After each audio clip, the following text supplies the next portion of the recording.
Наші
Прийшли окупанти до нас в Україну, форма новенька, воєнні машини, та трохи поплавився їх інвентар. Байрактар, Байрактар. Російські танкісти сховались в кущі, щоб лаптем посьорбати довбані щі, та трохи у чах перегрівся навар. Байрактар, Байрактар. Приперли зі сходу до нас барани для восстановлення великої страны. Найкращий пастух баранячих отар. Байрактар, Байрактар. Їх доводи всяке озброєння різне, потужні ракети, машини залізні, у нас на всі доводи є коментар. Байрактар, Байрактар. Вони захопити хотіли нас зразу, а ми зачаїли на орків образу з російських бандитів, робить примар. Байрактар, Байрактар. Російська поліція справи заводить, там пивцю рашистів ніяк не знаходить, хто винен, що в нашому полі глухар. Байрактар, Байрактар. Веде пропаганду кремлівський урод, слова пропаганди ковтає народ, тепер нове слово знає цар. Байрактар. Байрактар. Байрактар. Байрактар. Байрактар.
Yes. The Leaf Spring Army sends its regards.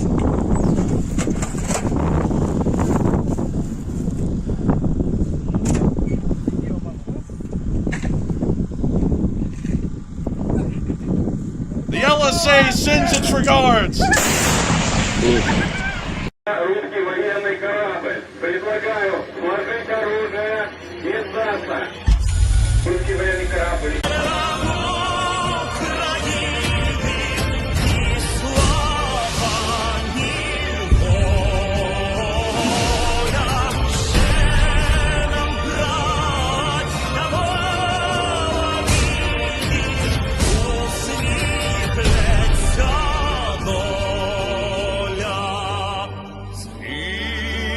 Наші воріженьки, як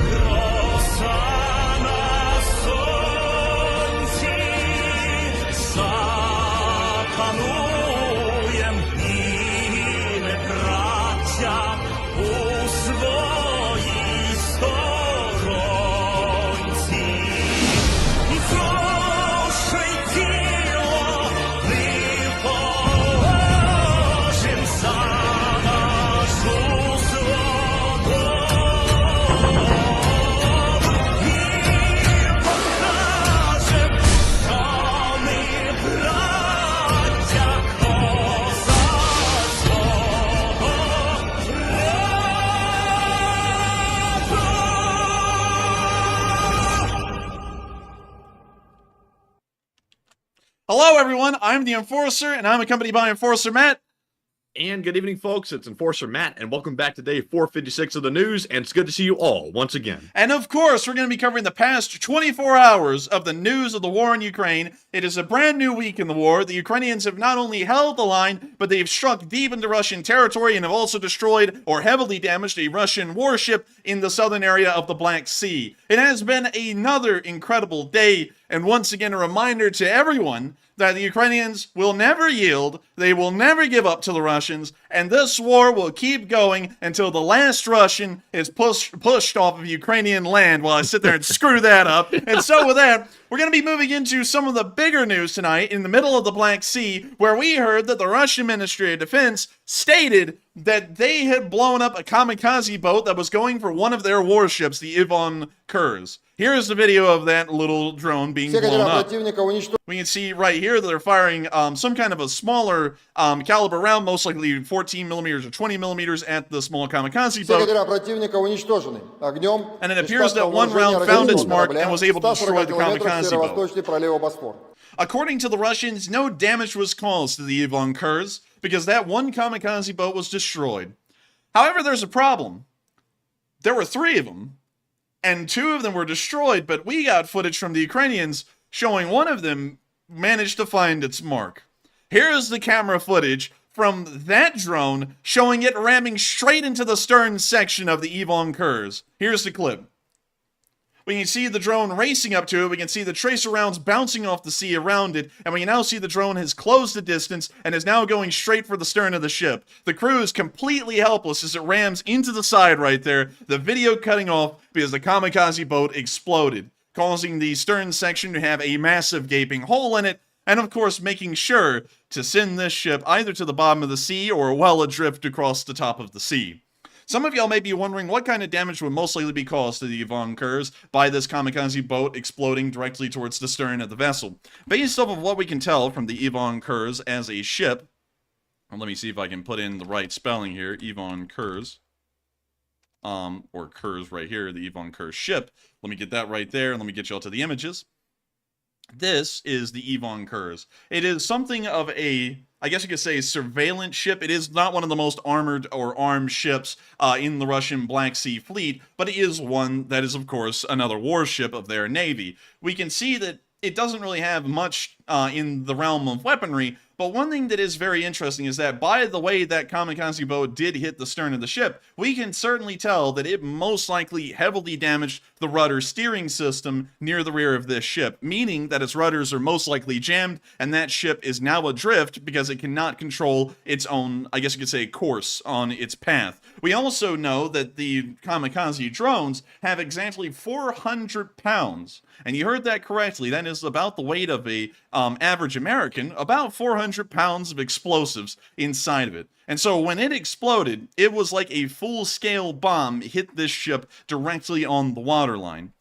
These ships, of course, do not sink immediately. Modern ships, even civilian ships, are made to some fairly high standards and are usually made with multiple watertight compartments, and even most modern warships have watertight compartments that go down the length of the ship and also from one side to the other as well, trying to compartmentalize the damage that would be caused. That means that the Ivan Kurs may have not gone down to the bottom of the sea, but the gaping large hole that was caused by the 400 pounds of explosives that just blew up directly near the rudder steerage area is most likely going to be causing a massive amount of damage, a large amount of flooding in that area of the ship, and has most likely left it to, I guess you could say, require some assistance making it back to Sevastopol, or it may need no assistance whatsoever, and it will be converted to a submarine soon. Nonetheless, very good to hear that the Ivan Kurs was hit, and we can see that physically right here, that it certainly was hit, and great to know that the Russians have not put anything out, I guess you could say, in retaliation to this film, which does show us that this ship has been heavily damaged at this point, considering that they only showed the one video of them being able to destroy one of the 3 kamikaze boats. We're now going to be moving on from the Ivan Kurs, which is great news to hear. And we also were able to find that the Ivan Kurs, at least according to the information we were able to gather, was actually destroyed not that far from Turkish waters, maybe about 100 miles out, which is in one of the most southerly areas of the Black Sea, at least as far as the Russians can go. And so very interesting to see and very good to know that the Ivan Kurs will maybe join the Moskva and the Omsk in being a part of the underwater fleet. We're now going to be moving on into the news inside of Rostov-on-Don. In the area of Rostov-on-Don, which is largely the second Russian military headquarters. It is the Russian military headquarters that is within the confines of the borders of the Russian Federation, and is usually the, I guess you could say, city that most Russian troops move through before they move into the Eastern Front and Southern Fronts at this point in the war. It is also a place that has several military airfields, and we can visibly see these from satellite right here. We can see one of them up here in the north, right here. This one appears to be largely a military transport air wing. There is another air base over here to the western side of the city, if we can once again find that one again. I believe this one's actually the civilian airfield, but let me just double check. This does appear to be the civilian airfield, so just had to make sure on that one. And there is another one that is somewhere out... Here we go. It's in this direction right here. I believe this one has been used at the time for some kind of a helicopter air wing or something similar. But we did see that over the course of the night, an unidentified object was shot down over the area of Rostov-on-Don, and this was filmed from multiple angles, not just from the ground, but also from people riding in cars down the highway as well, which is also on the ground, just in case y'all didn't catch on to that. And so, with that, here is the video of something being intercepted in flight. We can confirm that whatever this is, it was intercepted. We could see the explosion hit dead onto it. So here's the clip. We see them driving, we see it explode right there. And we can now see its flight path becoming slightly more erratic as it turns into a fireball.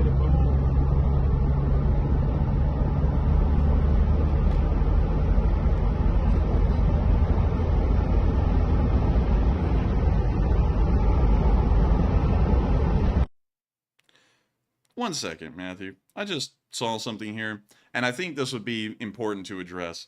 We have just been age restricted, and we haven't even gotten to showing anything in video footage yet in the stream. You know, Interesting. I'm trying to think real quick. What are we going to do in response to that? Continue on, and the fellow will have his day in court very soon. He will. You know something? I'm very compelled, and we're not, but I'm very compelled to say something at this point, considering that we know why that's happening, and we haven't even shown any video footage yet beyond 2 clips, but we're not going to say anything about that. Y'all know what's going on, and if you don't, you'll know soon enough. We're now going to be moving on into our next clip from Rostov-on-Don, where we saw the explosion once more.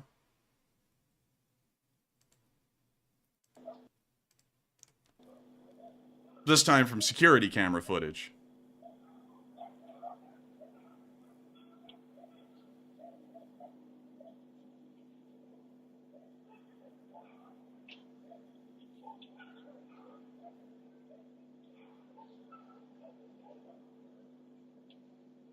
And you can see the missile going down out there in the distance.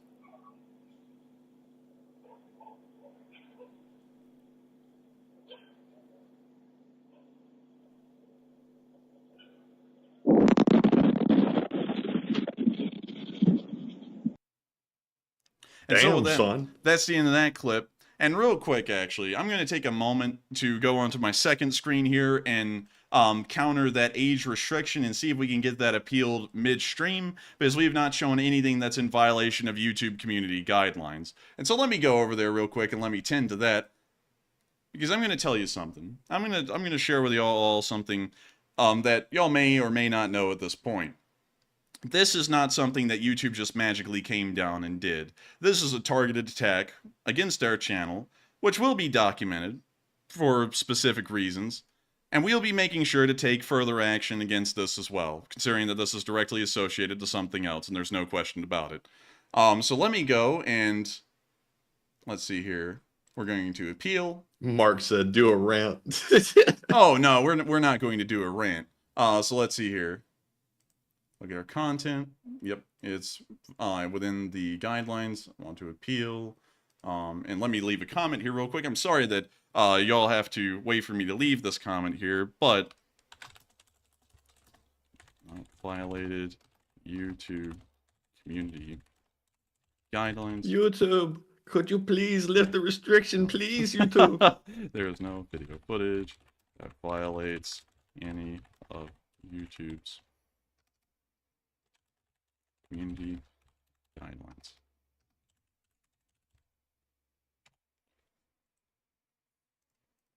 And we're going to submit that. Will YouTube do the right thing? Stay tuned to find out. Hopefully they will. Hopefully they will do the right thing. And you know something, and you know, I'm going to say this again. We're not going to say anything directly about it, of course, but of course that is a targeted attack against us for a specific reason.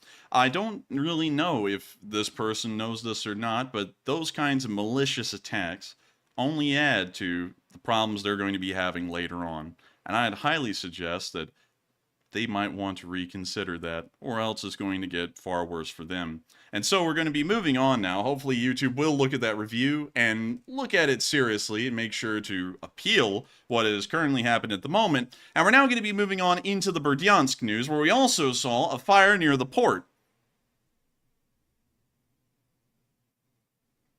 And we can see a massive inferno occurring somewhere near the Berdyansk port right here. And once again, this is a fairly large inferno, as a matter of fact. And we also saw some footage of the explosions occurring a little bit earlier on before we saw that massive explosion. And so with that, here's the clip. You see the fire raging out there in the distance.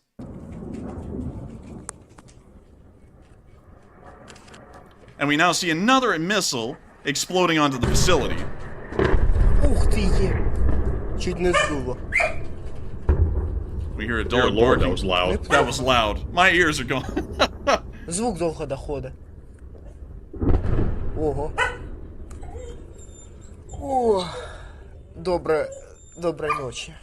You hear a dog barking in the background, and that's the end of the clip. But with that, very interesting to see, very nice to know, and with that, it's nice to see the Ukrainians were able to strike another Russian ammo facility within the port city of Berdyansk. We're now going to be moving on into the city of Melitopol, where we also saw a small pillar of smoke coming from the city earlier today. And you can already see the title, but you can see the smoke right out there. Around 3 hours after that smoke was seen, the Ukrainian National Guard reported that they had been able to shoot down an Su-25 that was flying over the area of Melitopol. And this is according to the National Guard of Ukraine, which I'll read off to y'all right here. The downed plane of the Russian Federation near Melitopol, the Zaporizhia Avenger, is back. In the Zaporizhia direction, the enemy is actively using combat aircraft. On the 25th of May, the occupying forces of the Russian Federation tried to inflict damage on the positions of the defense forces of Ukraine using a pair of Su-25s from the air. At that time, the National Guardsman Zaporizhia Avenger and his combat counterpart were on combat duty. Fighters were clearly identified enemy aircraft and accurately worked on air targets with man-pads. As a result of combat work, the first Su-25 aircraft was completely destroyed. Its pilot managed to eject over the temporarily occupied territory. The second aircraft was shot down by the well-known Zaporizhia Avenger. After his shot, the enemy Su-25 was severely damaged and forced to make an emergency landing. Then at the end of the runway, the people of Melitopol observed a black column of smoke. Before that, there was a deafening sound of explosions. The guardsmen on the pseudo-Zaporizhia Avenger destroyed a total of 7 enemy planes. Fighting comrades continued to defend the sky.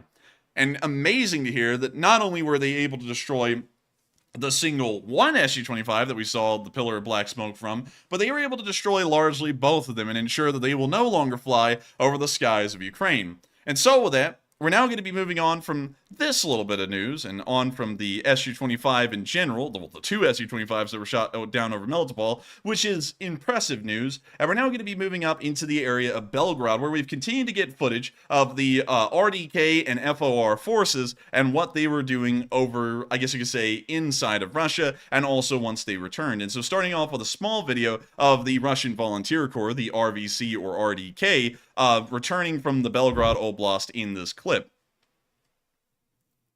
RDK forces, while heavily filmed, from what we understand, did make up a smaller part of the, I guess you could say, occupation force, or the liberation force, as it has been called by the Freedom of Russia Legion. The Freedom of Russia Legion in this operation outnumbered the RDK around 5 to 1, with around 500 of their members involved, and only around 100 RDK members involved. However, due to the large amount of video evidence that the RDK made, it does make it appear that they were the larger of the two forces, although that is not the case. And we can also see the number 430, BTR-82, further in the back. We're now going to be moving on into our next clip across the border, where we can once again see the RDK showing off the captured BTR-82 that they were able to get at the border checkpoint at the very beginning of the incursion. Man, they put so many crosses on that thing. Like, good lord. Like, there's no way you can mistake that for a Ukrainian vehicle. And so with that, we're now going to be moving on into our next clip, where we also saw a drone capture film of a Russian Su-34 frontline bomber dropping bombs onto the border checkpoint near Grivoron, and it appears that it may have failed its strike and missed its mark, actually, by a pretty good distance. And so with that, here's the clip. We can see the border checkpoint here at Grivoron. We can see the Su-37 flying over, and I'm just going to say it because, I mean, like, hell, it is the term for it, so don't take this out of context. But what it dropped are what's called retarded bombs, and that is kind of a little bit of an odd term. But the reason why they're called that is because the word, yeah, well, you know, to try and explain, I'm trying to figure out how to make this as PG as possible, but the word retard means to slow. That's what it actually means. It's actually a, I guess you could say, in Anglified French word. And so a lot of the bombs that deploy parachutes or have some kind of air brakes on them are actually classified as retarded bombs because they slow themselves down to try and land within a very small area after being dropped off at low altitude. We can see those bombs dropping right there near the outside perimeter of the border checkpoint, and it appears that both of them missed the mark of the warehouse and also didn't hit any forces or vehicles. We now see another Su-34 flying over and also dropping its pair of bombs, and it appears that these detonated on impact, although the other ones appear to have had some kind of a delay. These also missed the border checkpoint and the, I guess you could say, Freedom of Russia forces as well.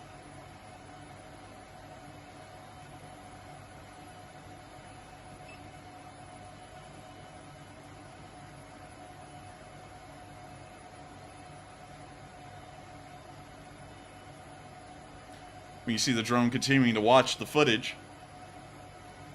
And we can see the smoke now passing over the checkpoint, but it appears that no significant damage was caused to either of the forces that crossed the border. The bombs completely missed the mark.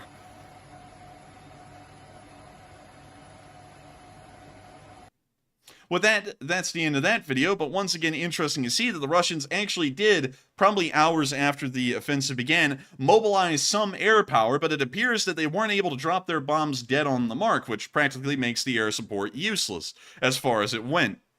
And so with that, we're now going to be moving on from the Russian border area, and the continuation of news we have there, and we're now going to be moving on into the area of Brovary, where we saw a Gepard shooting down some drones.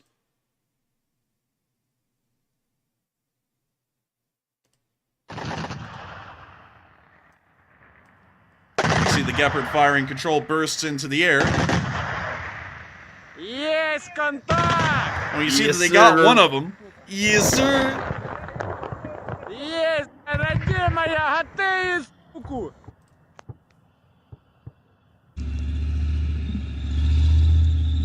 That's a funky looking thing. Yeah, man, I love Gepards, honestly. I think they're incredibly cool.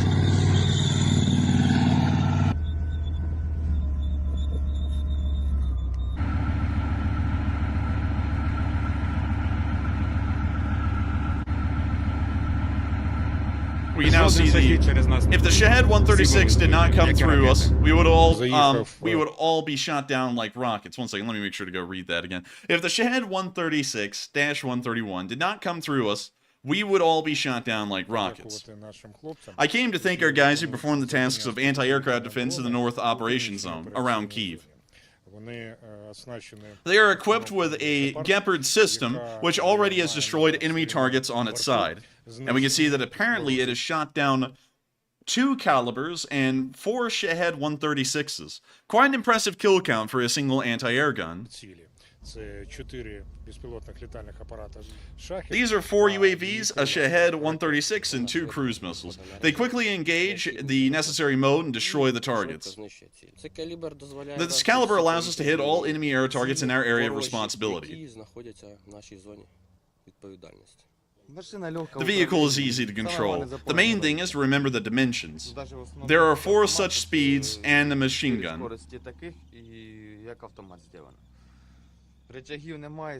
There are no levers, only a steering wheel. The main thing is to have a powerful engine. 830 kilowatts is not enough. I think every soldier defends the Ukrainian sky in the North Operation Zone. He does everything to ensure that our fellow countrymen feel safe during airstrikes. Let's move on. Together, we will win. And we can see him putting a thumbs up there on the top of the Gepard. And once again, really cool to see. Voice correct, by the way. Yeah, I said that. I was like, we'll just move on past that. But really nice to see that this Gepard has been defending the skies around Kyiv, and of course, a great donation from the German armed forces. Now, you know, I've got to be honest with you all here. It aggravates me greatly that our stream has been age restricted, considering that we've shown nothing that violates the YouTube guidelines. I would like to once again reiterate to everyone that this is a targeted attack against our channel by people who are misusing the report system and reporting this channel wrongfully. This channel at no point in the stream so far, up till this point, has showed anything that is either graphic, disturbing, or violates YouTube community guidelines. And I also want y'all to know this. When a stream gets age restricted like this, we are no longer able to receive super chats, which are our only form of income and support us to keep this channel rolling. And I want y'all to know this.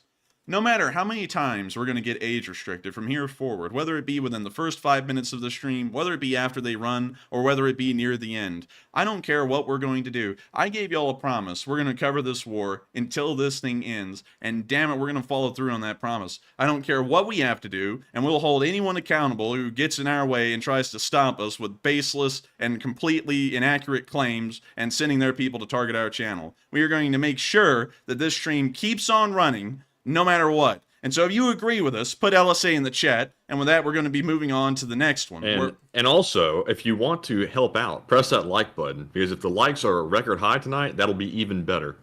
And with that, we're going to be moving on into our location unknowns and into our first clip, where we can see that the Ukrainians were able to destroy a BTR-82.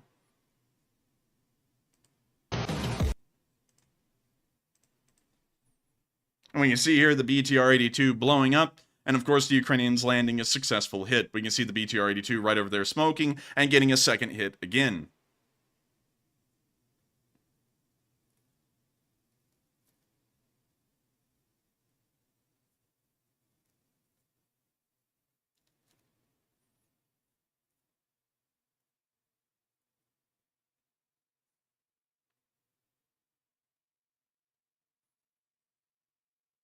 We can now see the Russian crew fleeing. We can also see another BTR-80 series vehicle, it appears, or a BTR-60, sitting over there on the side that has not been damaged or destroyed. We can see, however, that the BTR-82 has bitten the dust, and great to see. With that, we're going to be moving on into our next clip of Location Unknown News, where we can also see that bulletproof vests have been able to save lives, and there is something particularly special about these bulletproof vests. You can see here that they actually have, I guess you could say, and let me just make sure to read the title so that way I get this correct. Let's see. Ballistic armor plates save fighters' life by stopping incoming rounds, were painted with Orthodox saints and granted relic status.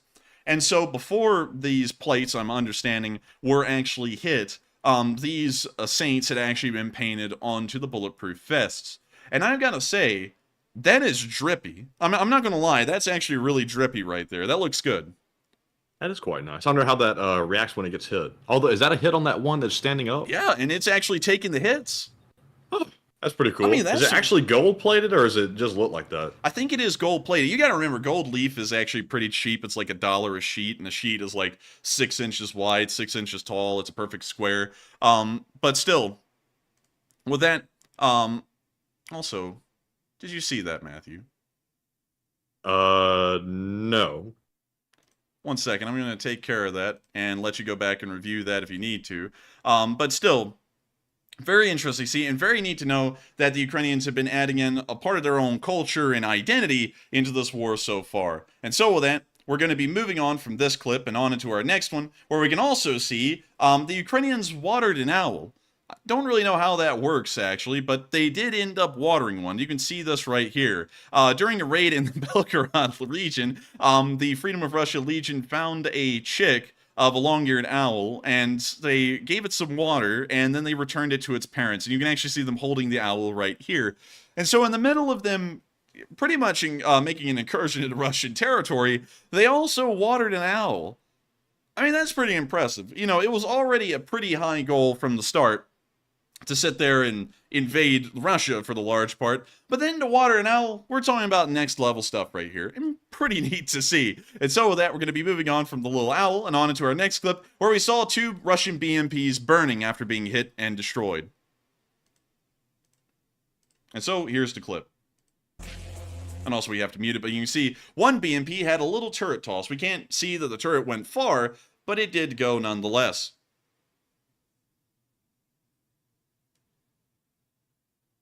I wish we had footage of it so we could give it a good rating.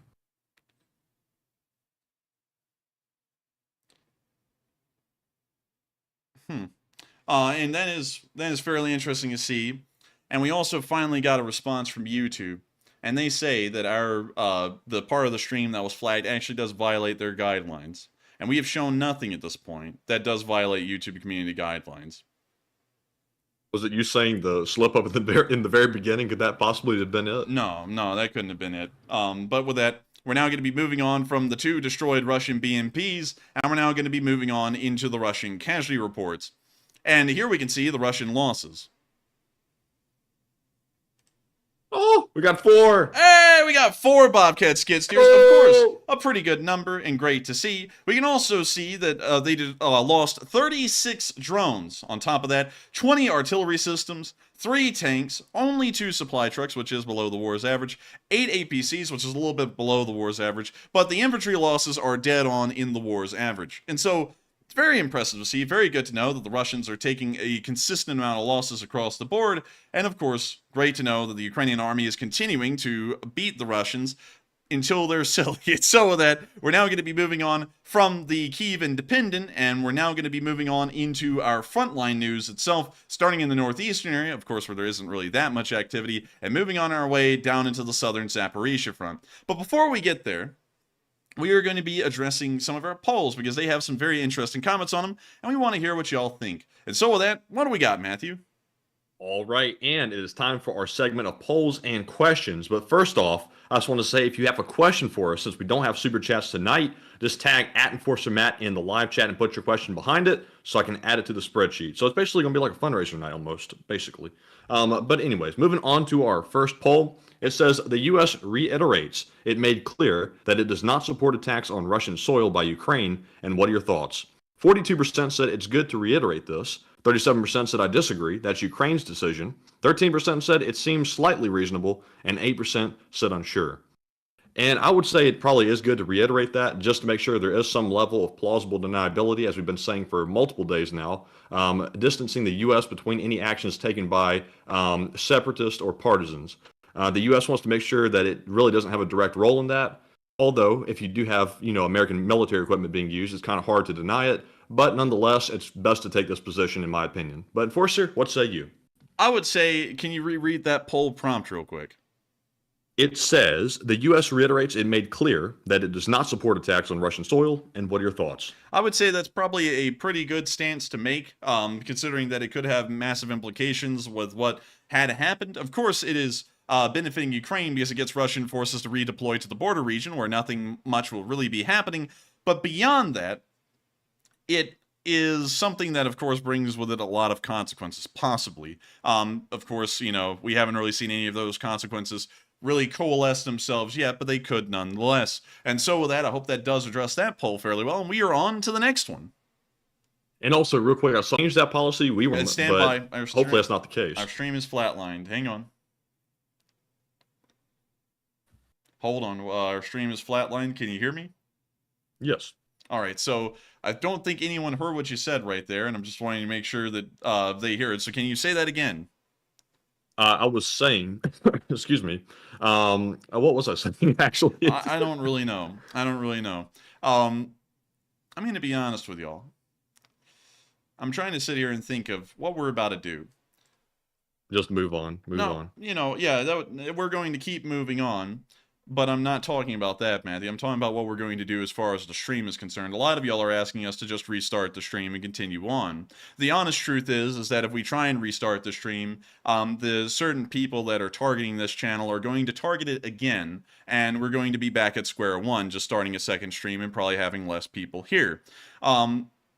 And in all honesty, and you know, some of y'all are probably thinking, oh, I'm going to send in super chat, because I have seen some people say that, you know, restart it so that way we can do that. And I'm going to tell y'all this. I'm not going to sit there and I'm not going to restart this stream because some idiots out there in the world want to continue to harass us. This stream runs at 10 p.m. Eastern time every single night, and we're going to keep running this news until the very end of this night. Now, I want to make something very clear. This stream is not about always being able to support ourselves and keep this thing running. And it doesn't matter if this starts to happen often. We'll find a way to circumvent this problem. That's perfectly fine by me. We're going to keep running this stream. Nothing's ever going to stop the Leaf Spring Army from continuing on covering this news. We have been here since day one of this war. We've been here since the first few hours of this war. And since then, we've raised $965,000 in support of Ukraine. And I've come way too far, and I put way too much time into this. There's almost 1.4 thousand hours of stream footage that we've covered of news of this war, and this stream is not going to end because some person out there wants to continue to harass us and send his people against us to target and bully this stream. It is a direct violation of YouTube community guidelines, it is a direct violation largely of the law, and we'll be making sure to get this person and hold them accountable the best we can for what they've been doing against this stream. Nothing is ever going to stop this. We're not going to sit there and act like, oh, you know, we can't take a super chat, because that's not even what this channel is about. It's not about trying to sit here and make a whole living off of this thing. This is about continuing to support Ukraine and continuing to cover the news to people who care. That's what it's about. And so with that, we're on to the next one. And that's why we're not restarting, damn it. Oh, but anyways, don't get too worked up, Enforcer, because it'll be handled in the background, rest assured. I'm confident about that. That's why I'm not really bothered. But our second poll, because I forgot what I was saying the first time, it says, Lukashenko says Russia has begun transfer of nuclear weapons to Belarus. Preparation is over. And what are your thoughts? 45% said it's irrelevant at this point. 33% said not good, that's serious. 13% said I'm mixed on this one. And 10% said unsure. And on this one, we've known this is going to happen for a very long time. It's finally actually being put into motion, at least allegedly according to Putin. It really doesn't change anything like we said a few weeks ago. We already had nukes, and they did that could reach farther out than Belarus can with the nukes that were just put there. So personally, me, not that big of a deal, but they are moving them there nonetheless. But Enforcer, what say you? And can you reread that poll prompt again? It says, Lukashenko says Russia has begun the transfer of nuclear weapons to Belarus and preparations are over. I would say that is most likely a violation of nuclear non-proliferation treaties to give the Belarusians nukes as a sovereign entity. So I would say that is somewhat concerning and in violation of international treaty. And so with that, I hope that does address that poll fairly well. And we are on to the next one. All right. And our last poll says Wagner is withdrawing troops in Bakhmut and attacks are decreasing. And is this Ukraine's chance to retake it? 52% said yes, Ukraine should retake Bakhmut. 8% said unsure. 12% said, they could maybe. And 28% said no, there is no need to retake Bakhmut. And on this one, in my opinion, Bakhmut is basically worthless at this point. It's been reduced to rubble. To me, it really wouldn't serve any benefit to retake it because you're retaking basically ruins. Of course, you got to hold the Russians back. Don't let them go any further. It would be good if they could retake it, but I wouldn't make that a priority considering that the counteroffensive is coming out. But Enforcer, what say you?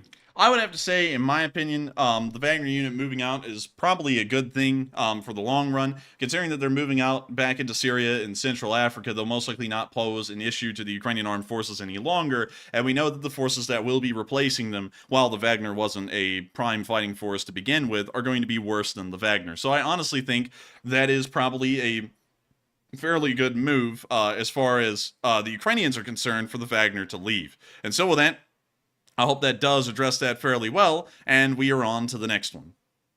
All right, and up next, we are moving on to our Super Chat questions because we're all out of polls. And our very first one is from Jesus UCSB, who puts in a very generous $58 Super Chat. And it's good to see you once again, Jesus, and thank you very much for that support. And yeah, Hey!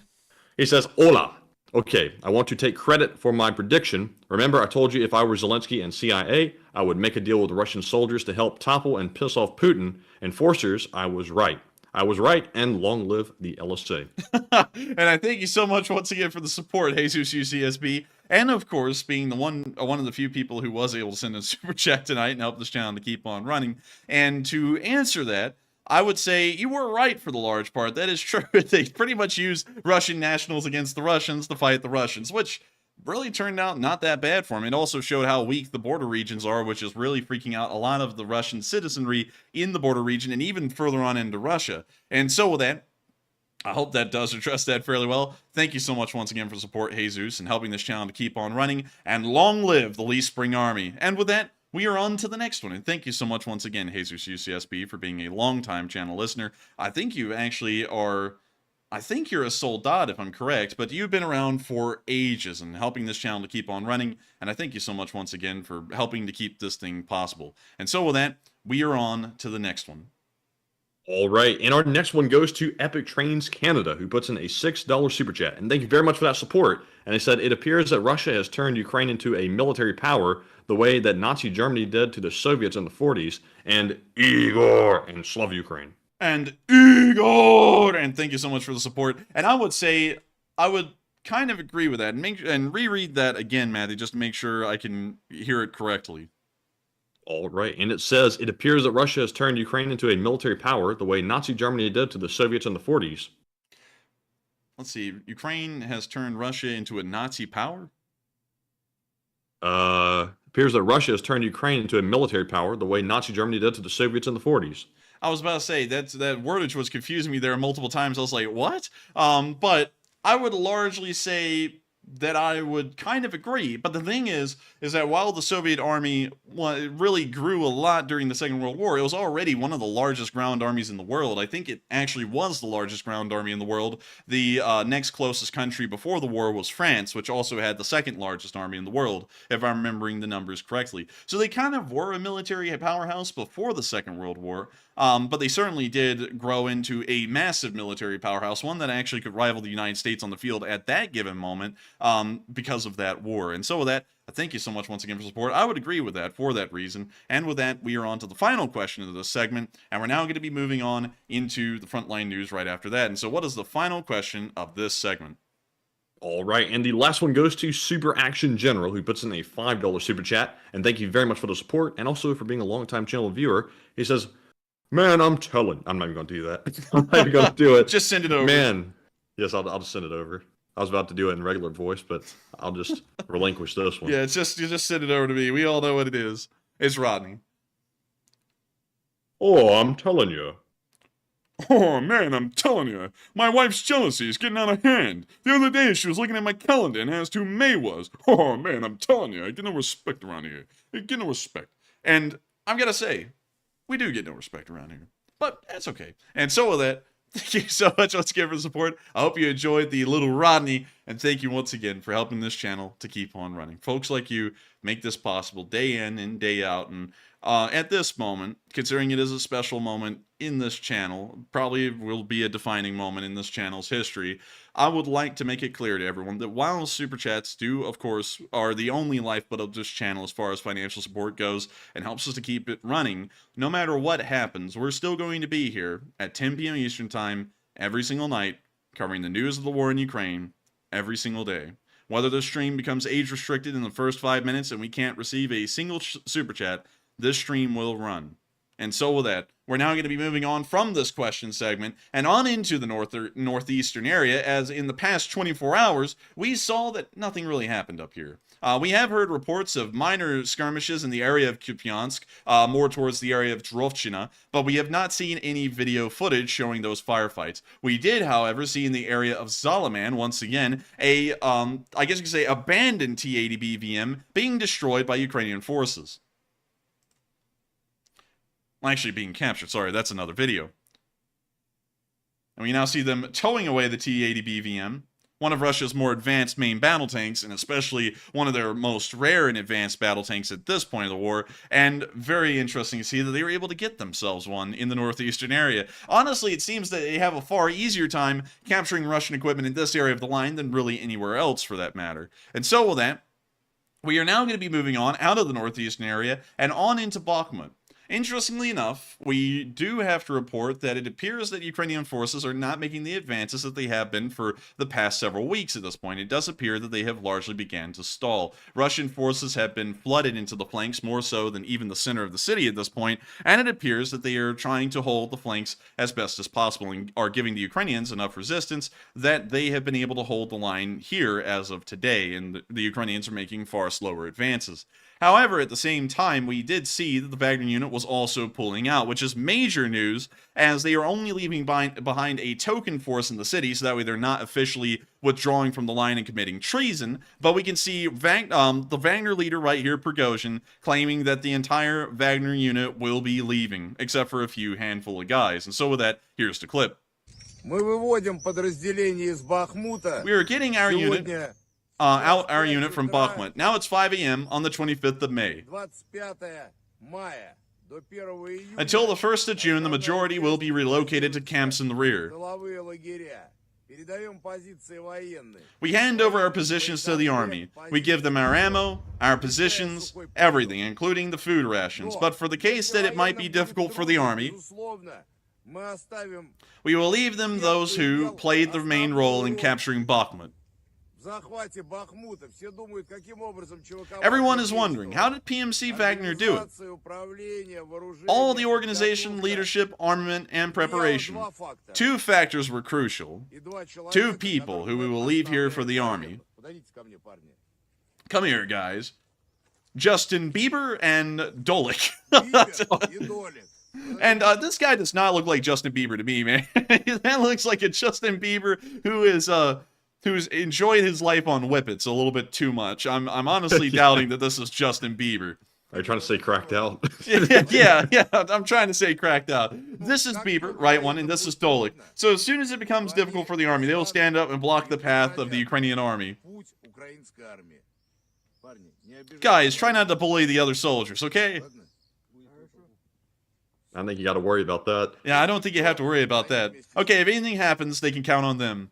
And so with that, that's the end of the clip. Once again, pretty funny to see. And also, moving on into a little bit more of a serious note, rather than the Wagner unit leaving, believe it or not, I actually have to give the Wagner a small amount of credit, at least for their professionalism in some of their final hours on the battlefield itself.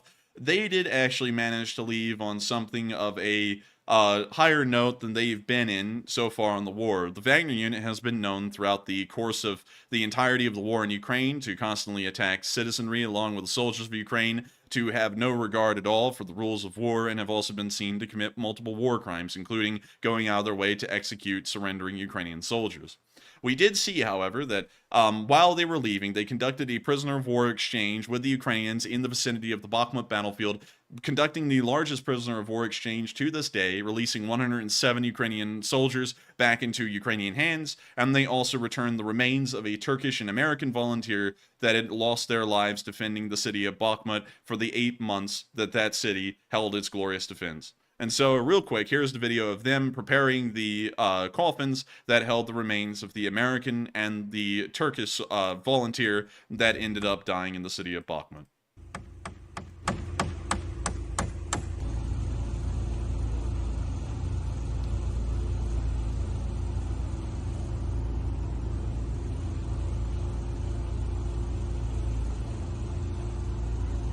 Отдаем с пленными вместе, передаем тело американца и тело гражданина Турции.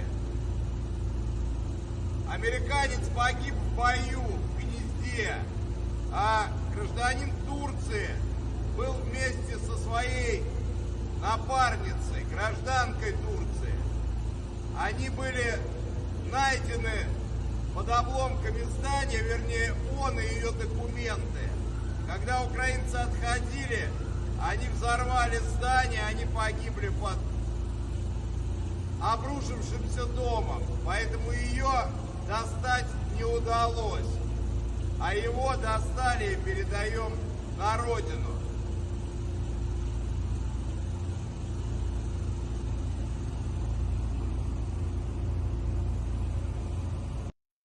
I'm confused about this whole situation. Is this considered a favor he's doing us, or is this, what is this purpose to do? It is something of a favor in a way, because they don't really have to return the remains. They could have just left them there.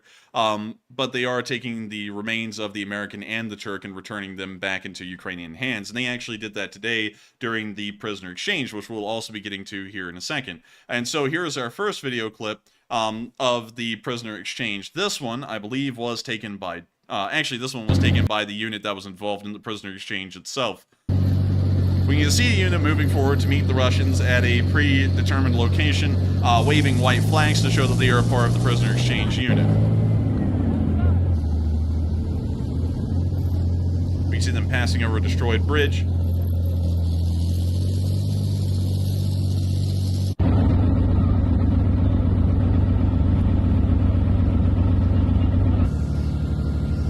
And we now see the Ukrainians in possession of the coffin.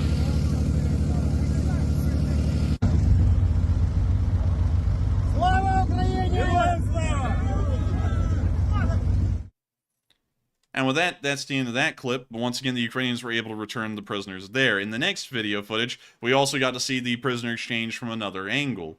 And we can actually see some of the picture clips here of the coffin being returned with the American flag on top. We can also see some of the Ukrainian soldiers finally meeting each other again during the prisoner exchange, and also coordinating as well before they move forward to the front lines. We can now see some of the prisoners that were exchanged here, receiving water, being draped with the Ukrainian flags, and transported by bus, while the coffins of the two deceased volunteers are loaded onto the back of the BMPs and then transported into Ukraine, and most likely are going to be transported back to their countries of origin, both the United States and Turkey, to receive a proper burial. We're now going to be moving on into our last clip here of the prisoner exchange, which this one was the one taken by drone, showing the two forces meeting and finally having the exchange. When you see the prisoners here, the released prisoners more so, all of them, most of them draped with the Ukrainian flags, and relishing in their release.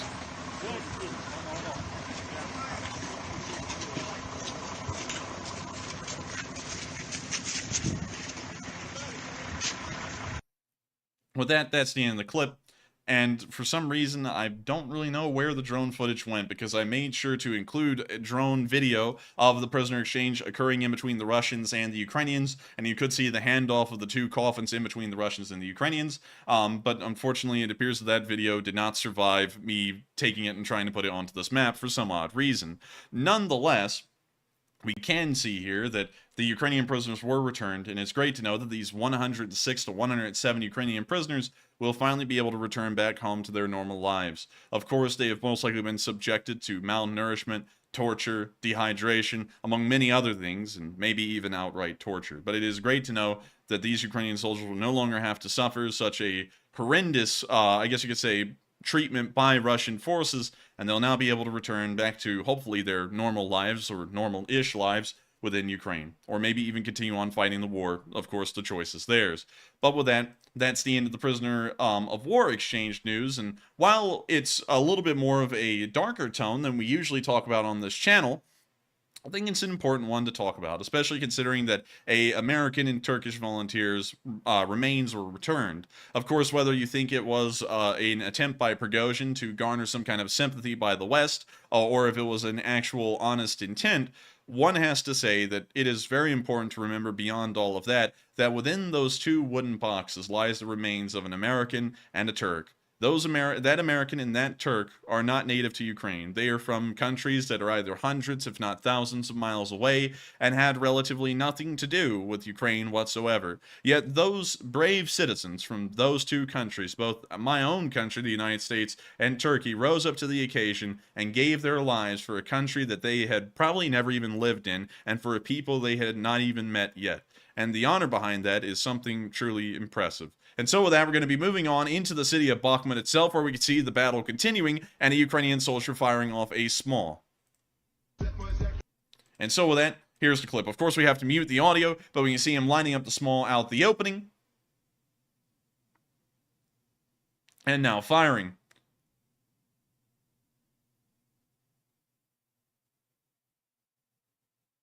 And with that, that's the end of the clip, but we can see the Ukrainians continuing on and making sure to fire the small. With that, we're now going to be moving on from the city of Bakhmut itself, as that's the only combat footage we got from the city today, and on behind the lines near Chasiv Yar, where we saw a Ukrainian convoy moving forward to join the rest of the Ukrainian forces and moving past a couple of destroyed APCs.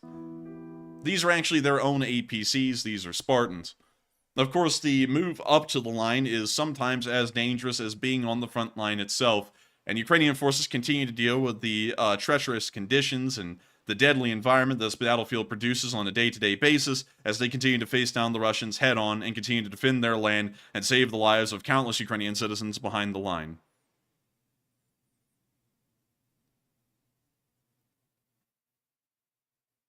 We can once again see another destroyed civilian truck that was used by the Ukrainian army as they continue to move on up the hill.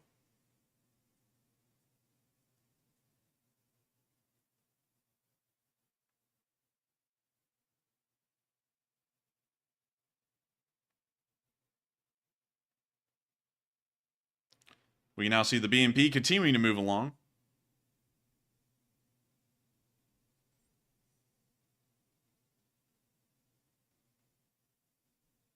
And we see once again more destroyed vehicles. This, not to try and violate OMSEC, is most likely the road from Chromove moving up the hill to the western ridgeline.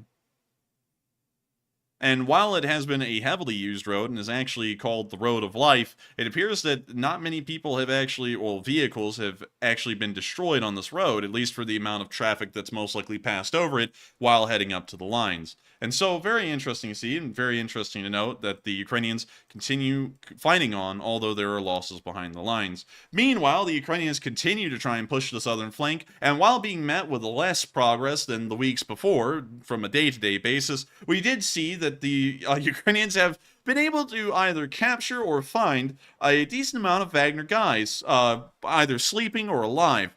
And we can see right here that they've been able to gather up a large amount of Wagner patches. And it appears that the Wagner actually doesn't have any specific kind of patch design. Most of them are actually fairly different from each other, but all of them kind of have a skull in the middle. Now, you know, not to try and make the imagery similar, but there was also a very infamous unit from the Second World War that also had a skull and crossbones on it. Of course, can't really say the unit outright, but y'all know who it was. They were also the ones kind of in charge of taking care of the camps. And it's very interesting to see that their imagery on most of these patches is similar to that in a way. With that, we're now going to be moving on from that little bit of news and on into our next one, where we can see the Ukrainians continuing to clear more trenches. This, of course, was done by the 3rd Brigade. Sadly, I will not be able to read the voice translation because it is a little sketch. So with that, here's a clip. Одного положили, підера. Куди мені відповідати? Тихо. Ти стань праворуч, там займи позицію, поняв? Тої сторони.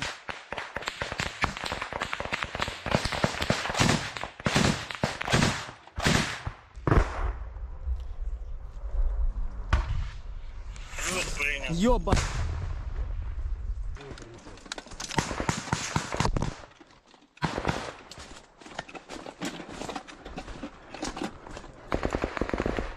We can hear the firefights continuing as the Ukrainian forces continue to move forward and into the next dugout. We can see a Ukrainian here with an MG3 set up in the position.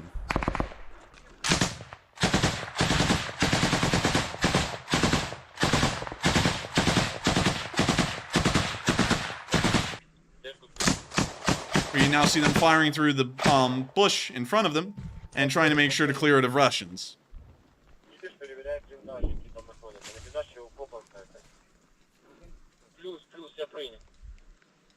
Чисто, продовжуємо рух далі.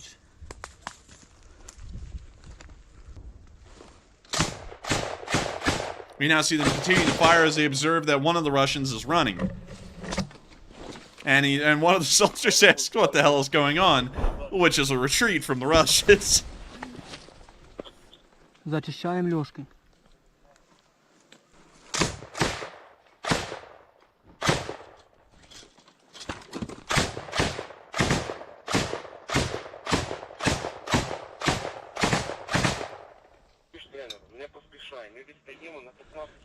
Провір її. Зайди, провір. Плюс прийняв, мене тут нагріто, мені їх треба простріляти. І швидко, а не чекати, поки по мені простріляти. You see that they made it up to a Все. dugout and they're Тут claiming that they're закріпляємо. about to toss a grenade. Чуєш? Тут закріпленість. Grenade! Get out of there! Граната, Шойгу! Это нам не припасно! You see them just spraying the tree line, just making sure to sweep, but they're literally sweeping the tree line with a machine gun, and that's the end of the clip. But we can see the 3rd Brigade continuing on their impressive push through the tree lines past Avdiivka. Well, actually, I believe it's Klishkivka. Let me make sure to get that correct. Moving on past the Klishkivka area and making sure to still continue to take the ground. With that, we're now going to be moving on from the 3rd Brigade's clips, and that's actually all the news we had from Bakhmut today. Of course, a little bit more serious than it normally is, considering that we had to deal with the remains of an American and Turkish soldier, but I always think it is somewhat important sometimes to keep in mind what's really going on in the background of this war. And of course, we always try and remain very light and I guess you could say very I guess you could say less stressed about the war, because that's a really idiotic way to go around something that is lasting for 456 days, is to stress yourself out every single day that it's going on. But also, this is what is really going on sometimes in this war, is that people are losing their lives out there, and I think that's something very important to always remember while we try and keep the war footage and the war information light. People do lose their lives, even on the Ukrainian side, and even foreign volunteers end up losing their lives in the defense of this country. And it's always very important to remember that behind this YouTube channel and behind all of our news and our information that we put out each and every night are the lives of actual people and actual soldiers who are giving their own lives up way shorter than they would have lived it out normally to make sure to make a difference, make an impact, and to save the lives of millions of people the world over. We're now going to be moving on out of the Bakhmut battlefield and behind the lines near New York, where we saw a British AS-90 SPG in use. And we're going to mute that, but we can see the AS-90 right there. And also, I think YouTube did the right thing and they lifted the age restriction, by the way. And have they? I think so. I've been told by 2 people. Hopefully I'm not wrong, or otherwise I just crushed everybody's hopes and dreams. Interesting. Let me actually go and check that out real quick. Because I would be interested to see if that is the case. So let me type in YouTube, and let me see if our stream pops up without an age restriction on it. YouTube did the... And it does. Hey! We just won. And that's the first We victory. won. That is the first victory of many. Adrian! I won! Adrian! I did it! And we just won. The first of many battles that will be coming, and we'll be winning. We just won. And don't worry. Stay tuned. We're going to turn into freaking Papa John. Stay tuned. It's going to get better. And so with that, we're going to be moving on down into the Donetsk area around Verkno-Turetsky, where we saw an MT-12 Rapira being destroyed by the Ukrainians. And so with that, here's the clip. And we can see the MT-12 being hit right there and completely destroyed.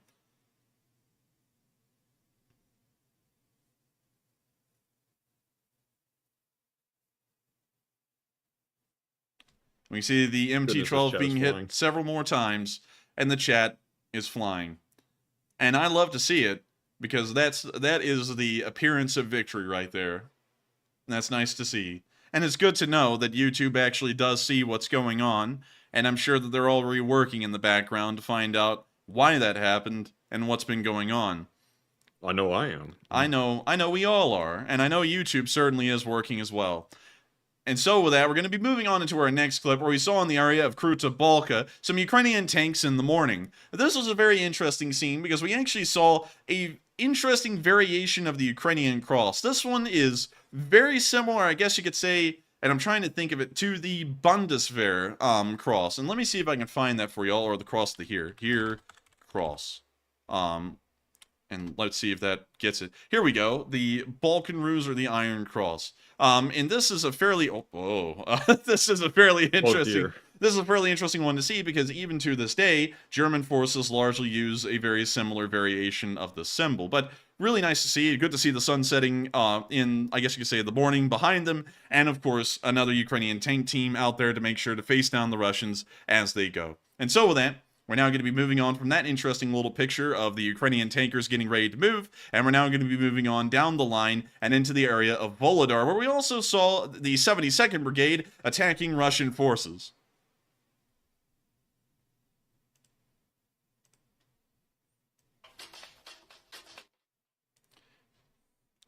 And so we can now see the intro going through. Of course, we have to get through the intro. And now we can see the Russians down there on the street. And it appears that they're not having a fun time. It seems as though some confetti may be exploding nearby, congratulating them on the loss in the war. We can also see one of their grads being destroyed. That actually is a BM-21 grad, a very rare sight at this point in the war. And we can now see another bomb explode. And we can see a Russian right there kind of fall around. And we can now see a ammunition stockpile exploding. And we can now see a bomb exploding as well.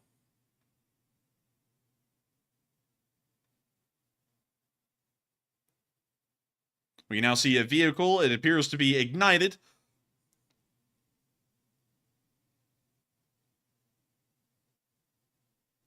And we can see some more Russians continuing to not have that great of a time. But of course, the 72nd Brigade, which is behind that camera, is having an absolutely fantastic time. And it appears that those Russians, Matthew, are getting a little sleepy. Just a little bit sleepy. And so with that, we're going to be moving. Just a tad bit. Just a little. Just a little. Sounds so redneck. Never mind. Just a tad. But just a tad bit, that's all. Just a tad bit. Just a tad pole bit. But with that, we're going to be moving on into the area of Starlo-Manivka, where we saw that a priest started telling Russian soldiers to have no mercy, which is a very interesting thing to say, especially considering the position this guy's in. So with that, here's the clip, and I'll also be reading the translation of this one. They have invaded us. They have created and invented the Ukrops. They were Russian people. They just redid it. This enemy must be destroyed. He will come here and will do the same in our villages. We will also be destroyed.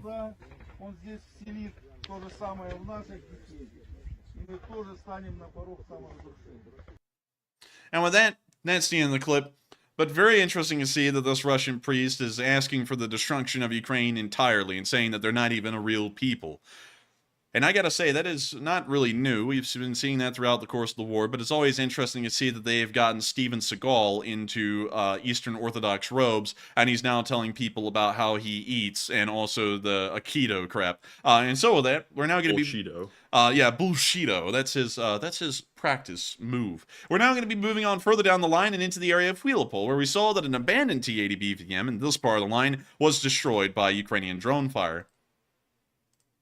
When you see the T-80 BVM right out there, and just to reiterate what a T-80 BVM looks like, most T-80s, or at least the modern variants of the T-80, have this weird kind of, I guess you could call it a ventilation system near the back of the turret. I really don't know what that is. But you can also see the explosive reactive armor tiles on the front of the turret. That's actually a very similar layout to the T-72B3, but these are Contact 5 ERA tiles, though they're also Contact 5 on the T-72B3. What's very interesting about this T-80 BVM, which is usually not seen on most of the variant, is that they have these rubber flaps that are set up on the very end of the wedge of these ERA tiles, and we don't really know what purpose they serve. I'll be completely honest with y'all, I have no idea what purpose those things serve. We do see those very commonly on T-80Us and also many Ukrainian variants of Soviet-era tanks, like the T-64 Oplot and the T-84, well actually the T-64 Bulat and the T-84 Oplot, but I don't really know what kind of purpose those things serve.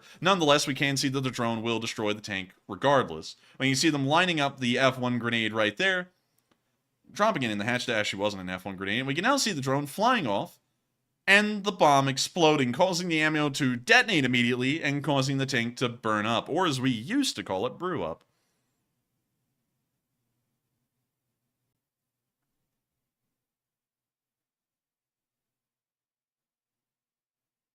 Also, I apologize ahead of time if I'm not able to respond to your message in the live chat. I have never been this backed up before in my life in the live chat, and I do thank you all very much for the support.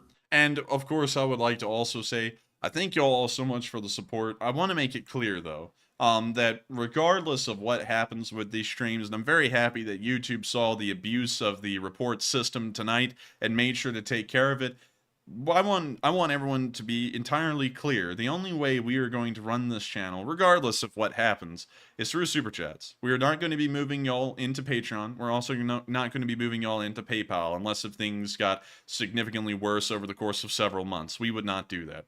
We're going to keep running this stream the way it's been run since day one. And if for some reason we are almost consistently age restricted, time and time again, night after night, y'all don't worry. We'll keep this thing running no matter what. I made a guarantee at the beginning of this war, before we could even support ourselves running this channel, that we would keep this thing running until the end. And we will find a way, hell or high water, to keep this thing going. And I don't mean to ask y'all to do this twice in a night, but if y'all back that up, put an LSA in the chat. And also hit the like button. And so with that, we're going to be moving on from that destroyed T-80B VM and a little bit behind the lines into the area of Mikilsky, where we saw that the 82nd Air Assault Brigade was on the move with an incredibly modern Western convoy.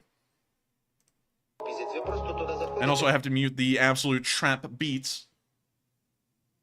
And we can now see a Max Pro pass. Wait a minute, hang on. That is not a Max Pro, is it? There's no way in hell that's a Max Pro, because Max Pros don't look like that. I think that's actually a Cougar, Matthew. It could be a Cougar. It looks pretty nice, actually. Yeah, it looks really nice. It's got to be a Cougar. And also, that's a nice Cougar. Let's see, what is this one? That's not a Dingo. I feel like it's a Dingo, but at the same time, I'm kind of feeling like it's not a Dingo. If anyone could share with us what armored vehicle that is, it is a Western one, but I can't really tell exactly what kind.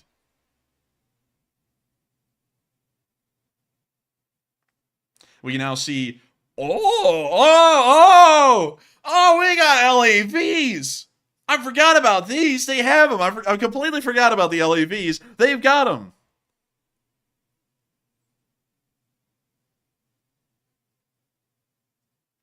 We can now see them passing by the convoy again, made up entirely of Western vehicles. And I gotta say, it is amazing to see, Matthew, the LAVs. Those are amazing. And I know you're backed up, by the way, so I won't be talking to you too much. Sorry, I love labs. I love them. Man, I love labs. I also love Labradors. Labs. I think, yeah, labs. But I also love Labradors. I think Labradors are a really sweet dog. It's just that we have corgis. And so with that, that's the end of that little clip right there. And really nice to see that the 82nd Air Assault Brigade has gotten a little bit of a remake, a very westernized looking remake. And so with that, believe it or not, we have covered almost the entirety of the news tonight. And before we start getting into those terminal parts of the news, which are rounding out towards the end, I want to thank every single one of y'all tonight for sticking with us again. It is amazing to know that even through the, I guess you could say, the attacks that we've had directed against the channel tonight, y'all have continued to stick with us through and through. There are 5,810 of y'all on this stream right now, which is actually about on par with what we would get on a normal night, even without an age restriction being wrongfully placed on this channel, which YouTube has already repealed because it was a wrongful age restriction. I've got to thank the entire LSA so much once again for sticking with us through hell or high water, through thick and thin, for 456 days of this war so far. And we're going to keep covering this news, and we're going to keep doing everything we must to make sure that this news continues to be delivered each and every day until the war ends. And so without further ado, here's the speech from President Volodymyr Zelensky on the 456th day of the war. Бажаю здоров'я, шановні українці. Сьогодні є черговий позитивний результат у нашої команди, що займається обміном. Ми повернули з російського полону ще 106 наших воїнів. Вони бились на Бахмутському напрямку. Дуже важливо те, що про багатьох із цих 106 людей взагалі не було жодної інформації, вони вважалися безвісті, зниклими. Але ми їх знайшли. Повернули додому 8 офіцерів, 98 солдат і сержантів. Дякую всім, хто дав цей результат. Єрмак, Буданов, Усов, Дубінець, Малюк, Клименко. Всі, хто готував цей обмін, молодці. Просто молодці. Звичайно, дякую кожному нашому бійцю, які забезпечили наявність у нас відповідного обмінного фонду. Це мають пам'ятати всі на передовій. Що більше російських полонених візьмемо, то більше наших людей повернемо. Провів зустріч сьогодні у Києві з міністром оборони Швеції. Подякував за незмінну підтримку для нашої держави, для наших воїнів, особливо наголос в зустрічі зробили на посиленні нашої оборони бронетехнікою. Обговорили нашу авіаційну коаліцію, яку створюємо із партнерами. Сьогодні Фінляндія направила новий пакет оборонної підтримки. Вже 16. Загальний обсяг цього пакету більше 100 мільйонів євро. Дякую за це.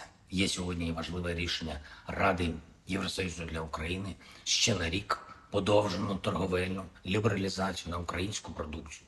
Фактично, це повне скасування мит та квот до червня 2024 року. І це новий етап секторальної інтеграції нашої економіки України та усього Європейського Союзу. Те, що однозначно робить нас всіх в Європі сильніше. В процесі нашого просування в Євросоюз таку лібералізацію поки тимчасово ми маємо зробити постійною і без жодних винятків та обмежень, власне, як це і має відповідати духу єдиної вільної Європи без бар'єрів. Дякую за це рішення нашим європейським партнерам. Кожен, хто прагне сили і міцності для всієї Європи, ухвалює саме такі рішення. Маємо бути свідомі того, що й після цього є ризик, що окремі обмеження все ж таки можуть залишитися, якщо тиск окремих урядів на ЄС збережеться. Але внутрішня політика не має перекривати спільні європейські цілі. Тож, впевнений, ми зможемо знайти таке рішення, зокрема для фермерів в Україні і в деяких країнах-сусідах, яке відповідатиме нашим спільним європейським інтересам і стандартам. Мав честь сьогодні привітати із професійним днем нашу Державну службу спеціального зв'язку та захисту інформації України. Подякував за те, що зв'язок в Україні і для держави, і для наших військових, і для звичайних громадян залишається стабільним попри всі загрози. Це важливий результат, який допомагає нам стійко, ефективно протидіяти російським окупантам. Є за що подякувати і нашим воїнам Нацгвардії, зокрема на Запорізькому напрямку. Знищено пару російських сушок 15-ю бригадою оперативного призначення нашої Нацгвардії. Дякую двом нашим особливо влучним воїнам.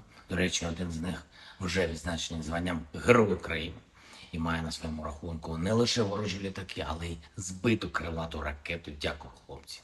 Молодці. Донецький напрямок. Особливо відзначилась 128-ма окрема гірсько-штурмова бригада 18-ї і 137-й окремий батальйон морської піхоти та 74-й окремий розвідувальний батальйон. Дякую вам, кожному воїну, кожному. Слава усім, хто б'ється заради України. І дякую всім в світі, хто нам допомагає. До речі, мав нагоду звернутися до спільноти Американського університету імені Джона Хопкінса. Це один із провідних навчальних закладів США. Його випускники, випускниці, потужні особистості, і деякі з них значно вплинули на політику. Побажав максимально цінувати час, бо кожен день має значення. Чим більше зробимо сьогодні, тим швидше завершимо війну нашою перемогою.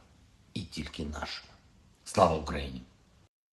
And with that, Slava Ukraini. And that is the end of the speech for President Volodymyr Zelensky here on the 456th day of the war. I have to thank every single one of y'all, and I've done this many times tonight, but I have to thank you all once again for sticking with us. Even right now, there are 5,100 of y'all watching this stream. 5,100 people who have weathered the brunt of what has happened to this channel tonight and have continued to watch us, even through some of our more difficult times. Of course, this channel is not completely foreign to difficult times. Throughout the entirety of this channel's history, it has been a struggle to maintain this channel running on time every single night at 10 p.m. Eastern Time, either due to Russian bot attacks, false copyright strikes, or people outright trying to attack us directly. This stream will never end, and I do not care how many times I have to reiterate that tonight. This stream will run regardless on YouTube at the same time every night, 6 days a week. If you back us up, make sure to subscribe. If you also back us up, make sure to hit the like button. If you back us up, put an LSA everywhere you can. Put an LSA on anything and everything. Put it on YouTube. Put it on Twitter. Put it on Facebook. Put in your name. Let people know what we do and let people know what we've gone through. And so with that, we're now going to be moving on to the polls. But thank you all once again for joining us tonight. And we're now going to be moving on into the question segment.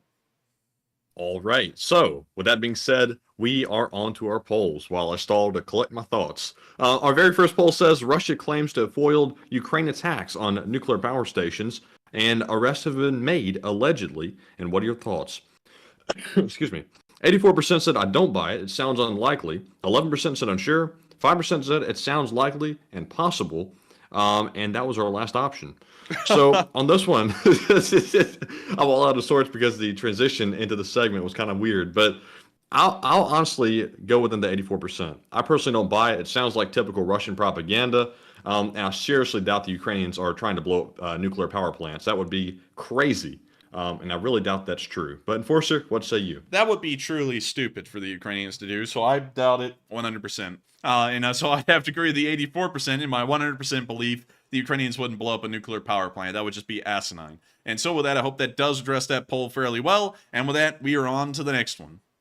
And our next one says, Ukrainian intel says the only reason the Crimean bridge is standing is to allow civilians out. And what are your thoughts? 69%. Nice. Too bad Sipes wasn't here tonight to Nice. hear that. 69% said good reason and good call. 10% said unsure. 10% said, it works, but I'm indifferent. And 10% said bad call. Don't let them leave. And the 10%, they are hardcore, buddy. I will say good call. You got to let the civilians out. There's no honor in trying to wipe out civilians. It's also a war crime, by the way. So the Ukrainians are doing the right thing and letting them out. But I would say that I would like to see that that Crimean bridge come on down, like everyone else would love to see it as well. But Enforcer, what say you? And can you reread that poll prompt for me again? Reread the line. It says, Ukrainian intel says the only reason the Crimean bridge is standing is to allow civilians out. And what are your thoughts? I would say maybe, but the thing is that we do know that the Ukrainians could blow the bridge away at any minute, so it probably is the case that they're probably letting people out. So I would actually have to say, yeah, that's probably the reason. Otherwise, they probably would have most likely destroyed it at this point completely. Of course, not destroying the entire bridge, because whenever I say that, there's some, and I don't mean to be disparaging to anyone, but there's always some kind of a nerd or a know-it-all who wants to say, oh, obviously they wouldn't destroy the whole bridge. And duh, obviously they're not going to destroy the entire bridge in every span, but you get what I'm saying. They're going to destroy enough of it that it won't be usable. And so with that, I hope that does address that fairly well, and with that, we are on to the next one. All right, and our next one says, pro-Ukraine fighters pledge more cross-border attacks will come soon, and is this good news? 80% said yes, it is a good move, 9% said unsure, 5% said I don't think it makes a difference, and 6% said no, that's a bad move. And in my opinion, as long as the cross-border attacks are not directly associated with Ukraine, at least they deny it, in appearance, I think that's fine. I think it's a good move.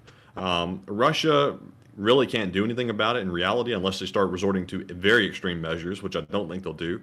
So I'm with the 80%. But Enforcer, what say you? And what happened? America can be described in one word. They're still running, by the way. Reread the line. It's like on the screen right now. Okay. Reread the line. Wait a minute. Look at teleprompter. Read line. Pro-Ukraine fighters pledge more cross-border attacks will come soon. Semicolon. Is this good news? Question mark. I would say yes. I would say they're most likely going to be conducting some kind of a counterattack here in the future again. It's very clear at this point that the Freedom of Russia Legion and the Russian Volunteer Corps' goals is to continue to conduct border incursions until they relocate such a large amount of Russian forces to the border areas that they're no longer possible. That is very clear at this point, that is largely the goal, and I have to say that is a pretty smart goal, especially as far as Ukraine's strategic concerns are involved. If these people continue to cross the border and they continue to divert Russian resources and efforts towards that area of really an inactive part of the war, that means that there will be less forces that the Ukrainians have to go up against in the DPR and LPR and also in the southern front, and I think that will result in far better, I guess you could say, results for the Ukrainian army than it would otherwise. And so with that, I hope that does address that fairly well, and we are on to the next one. All right, and with that being said, that is our last poll of the night. Wasn't able to run the fourth one, and to be honest, it really wasn't that good anyway, so it's probably a blessing in disguise. Dude, he sat there and said, I couldn't run the other one, but it's poo-poo anyway, so we're just going to move on. It's like, dang, man. Gotta keep it real. But anyways, with that being said, we are moving on to our super chat questions. And our very first one is going to go to none other than Mark, General of the LSA, who puts in a $100 donation. Thank you very much, Mark, for that support. Thank you. He says Matt said he's backed up, so give him Epsom salts. I knew somebody was going to make that joke. But thank you very much, Mark, for the support. Well, I thank you so much for the massive amount of support, Mark, and of course helping this channel to keep on running. At the very beginning of the stream, and also I think Matthew was thinking I was going to do something else. When I said, what are we going to do? I was trying to decide what would we do. Would we try and restart the stream or keep it running? And honestly, I decided to keep it running. I said, to hell with it. If we don't get any support tonight, that's fine. We can run for months relatively without any support, and we'll be fine. So I actually just pretty much chalked it up. We weren't going to get any support beyond Jesus UCSBs, Dupper Bobs, and a couple of other folks tonight who had already supported the channel. And it's unbelievable to think that YouTube actually repealed their decision even after my appeal request. That they actually did. Is it repeal or appeal, Matthew? Because I'm trying to make sure that I'm using the right word. I guess you could say that it was lifted. It was, yeah, lifted, probably the best one, because appeal and repeal, I'm like, which one is it really? But we pretty much had already resigned. Well, I had resigned in the back of my head. We weren't going to be getting any support tonight at all. That was perfectly fine. We're just going to continue on covering the news until the end. But I have to thank you so much once again, Mark, for helping this channel to keep on running, because folks like you make it possible, even when we aren't expecting that we will be able to receive support from folks to help this channel to keep on running. When the ability immediately arises again, many of y'all have stepped forward and continue to support this channel, and to that I thank you all very much once again. And so with that, thank you so much. I hope that does address that fairly well, and with that, we are on to the next one.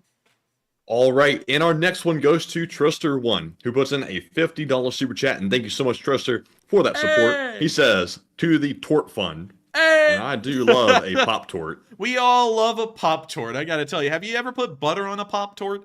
It's freaking good, I'm not gonna lie. Well, we can't make other jokes there, at least yet. But still, thank you so much for the support, Truster, and helping this channel to keep on running, because like everyone else tonight, folks like you help this channel to keep on running. And folks like you and the thousands of people who are still here right now, nearly the 4,800 of y'all, continue to show that no one's ever going to win over the Lee Spring Army. The Lee Spring Army is an unstoppable force, and the fundraisers stand testament to that fact. With $965,000 raised, the largest amount that any YouTube channel has been able to raise over the course of YouTube through the YouTube Give fundraiser system, we continue to show that the Lee Spring Army is truly the greatest force, pro-Ukrainian force on YouTube that's ever existed. And I've got to thank you so much once again, Truster, for, of course, helping to make that number possible for our fundraiser goals, and, of course, supporting this channel and helping us to keep this thing rolling, so that way we can make sure to keep everything behind the scenes running, making sure to keep the lights on above our heads, and making sure to be able to afford law school and also pay for rent here,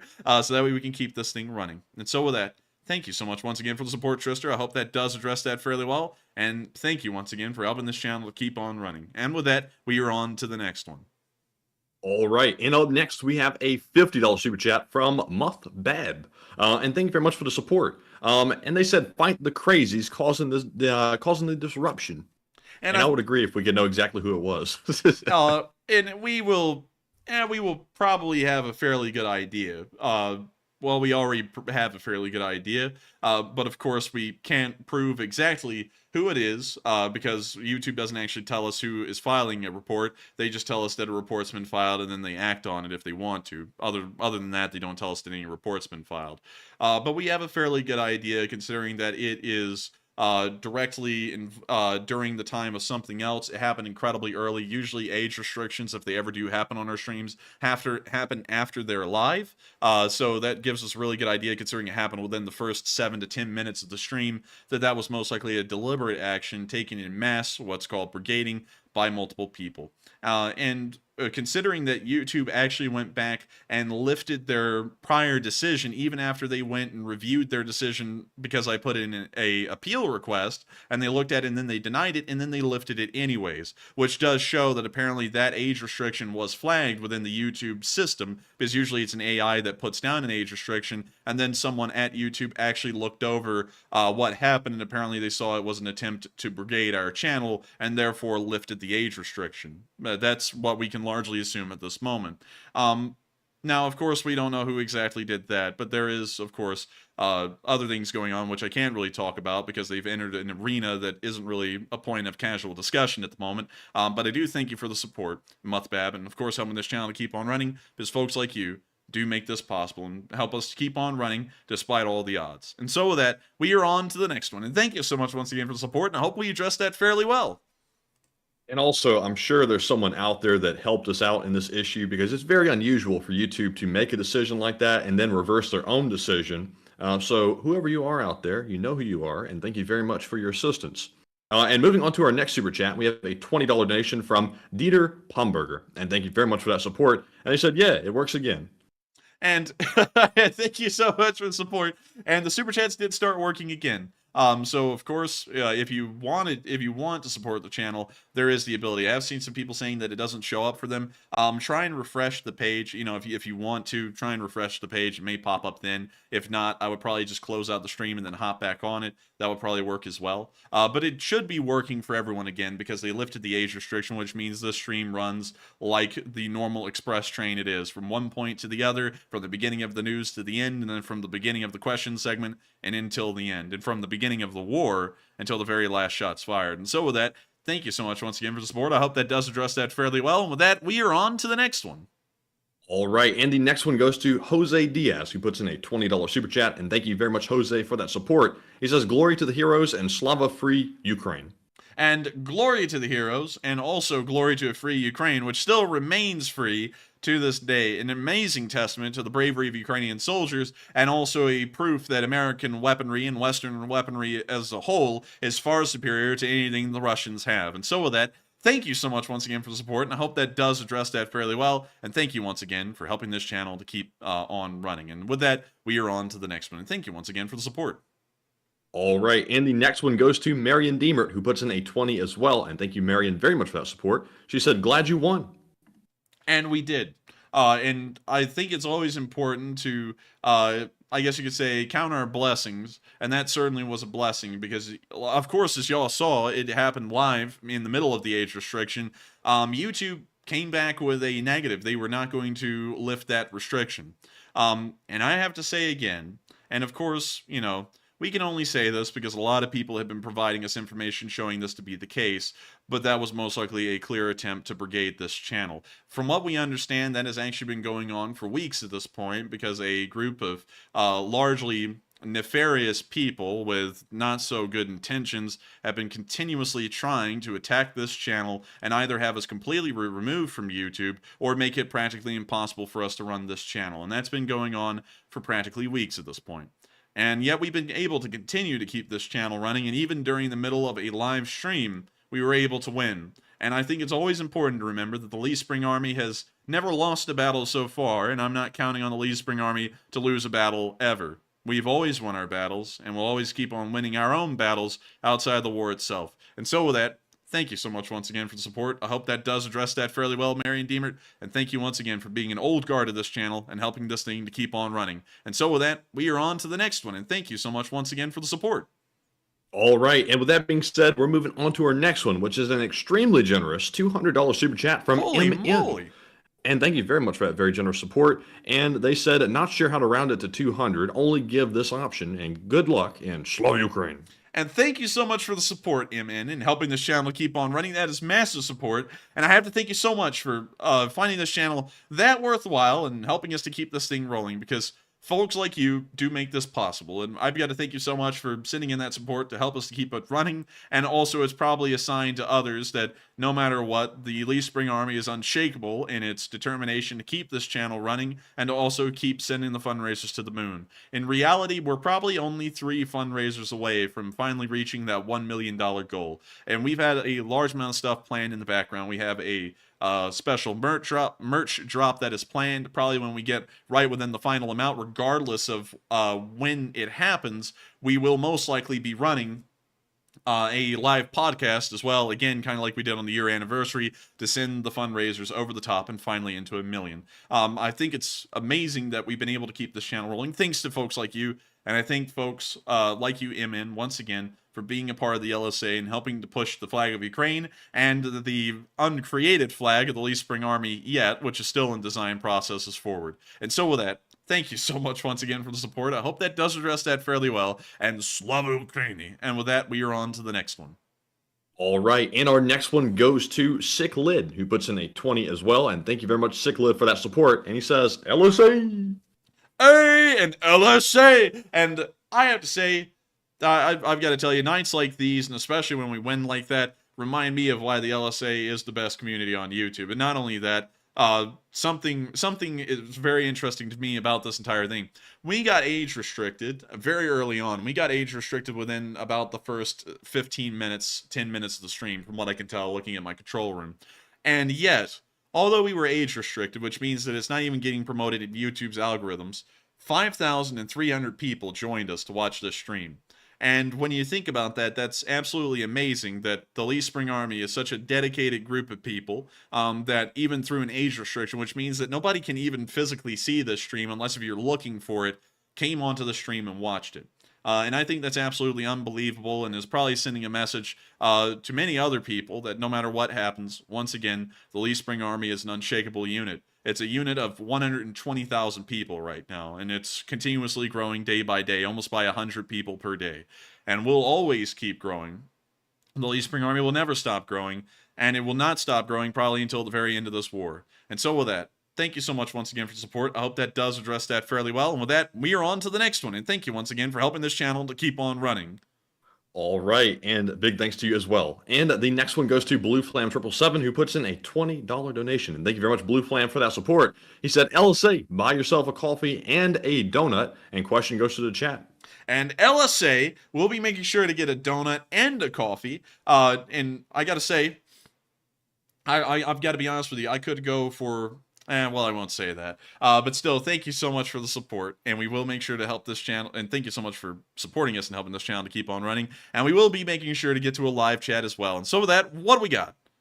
All right, and the live chat question goes to Sako, who says, if Wagner leader leaves Ukraine and heads to Africa, is he wanted by The Hague for war crimes? As far as I understand, he may be wanted by The Hague for war crimes. Let's pull that up. Is Prigozhin wanted for war crimes?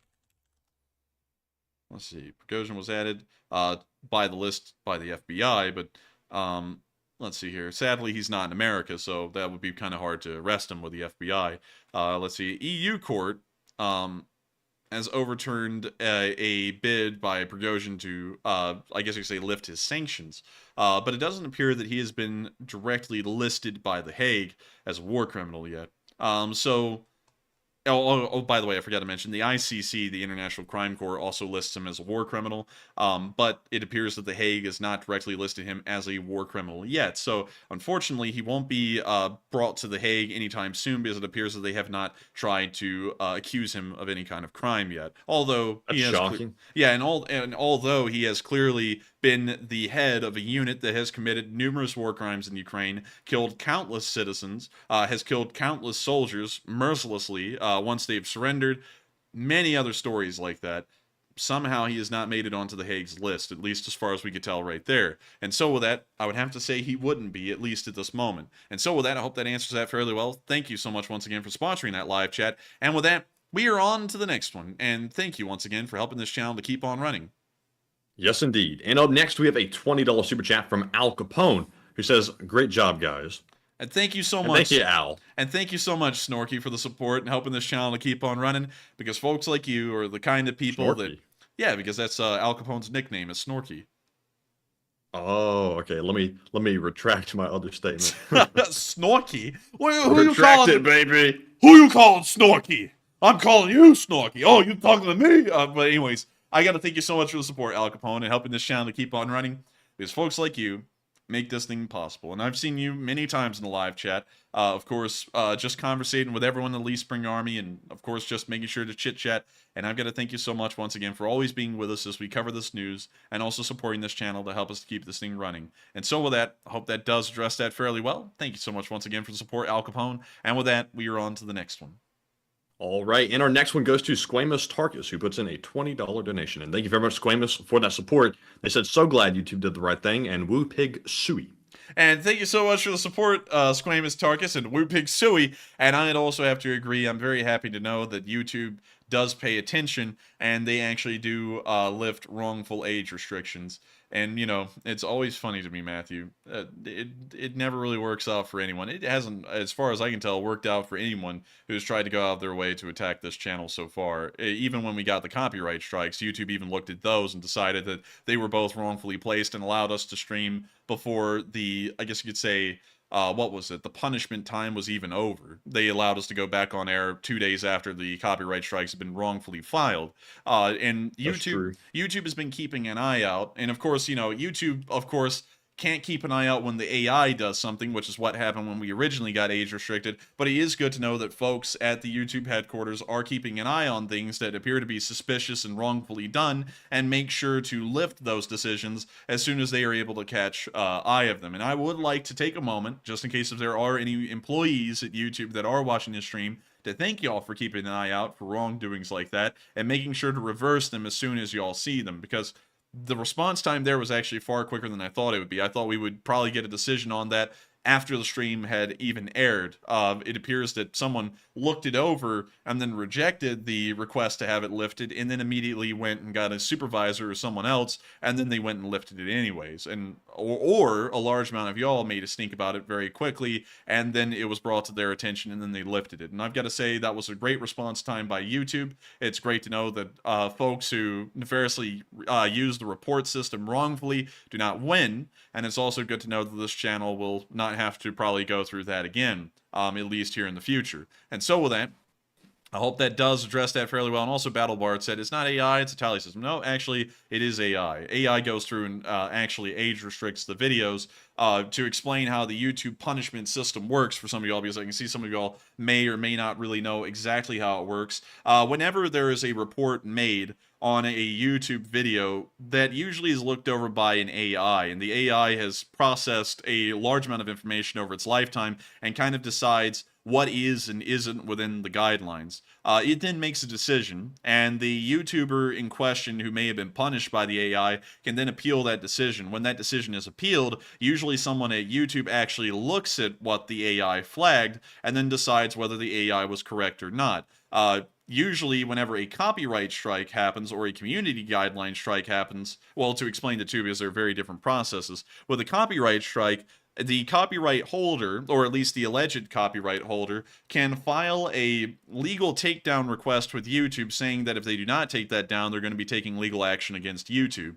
So the YouTube then enforces that and makes sure to have that video completely stricken and then apply a strike to a channel. With a community guideline strike, that is such a serious offense that someone has to come from YouTube from the start and look at the supposed offense and decide whether it's serious enough for a strike. Community guideline strikes, unlike copyright strikes, are practically impossible to have removed from a channel because a person was already involved in the process of applying that community guideline strike. And community guideline strikes are rarely ever applied to a channel, and the offense that they would have had to have committed would have had to have been incredibly serious for YouTube to have actually spent the manpower to have someone look at the supposed reports and then put that judgment onto that channel. That's kind of how the punishment system works on YouTube, and that's why you can't mass report a channel.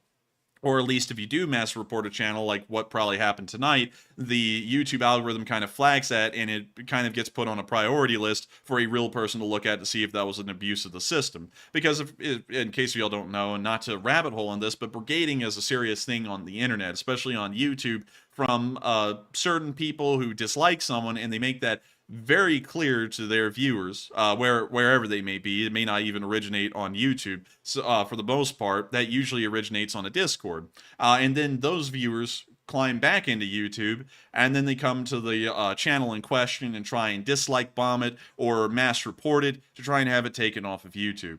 YouTube system, of course, doesn't work off of that. They don't work off of like 10,000 reports coming in and then they ban someone. The reports actually have to have some kind of validity behind it. And so if there is anything done about it, unless in very rare instances like this, usually someone has actually decided if something violates their guidelines or not. But with that, I hope that does address that fairly well, just in case some of y'all were kind of in the dark about how the technical system of YouTube's punishment system works.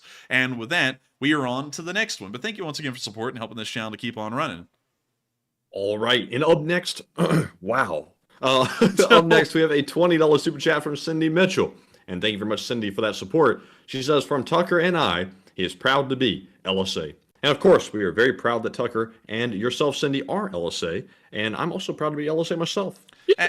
And I thank you so much for the support, Cindy Mitchell. And I'm proud to know that you and Tucker are proud to be members of the LSA. We always will keep this thing running, and the LSA will never die. And that's actually a phrase. I usually use long live the LSA, but the second kind of go-to phrase is the LSA never dies, and it never will. And so with that, thank you so much once again for the support, and thank you for you and Tucker being big members of the Lee Spring Army, and of course, helping to move the flag of the Lee Spring Army forward. And thank you so much once again for the support. And with that, we are on to the next one.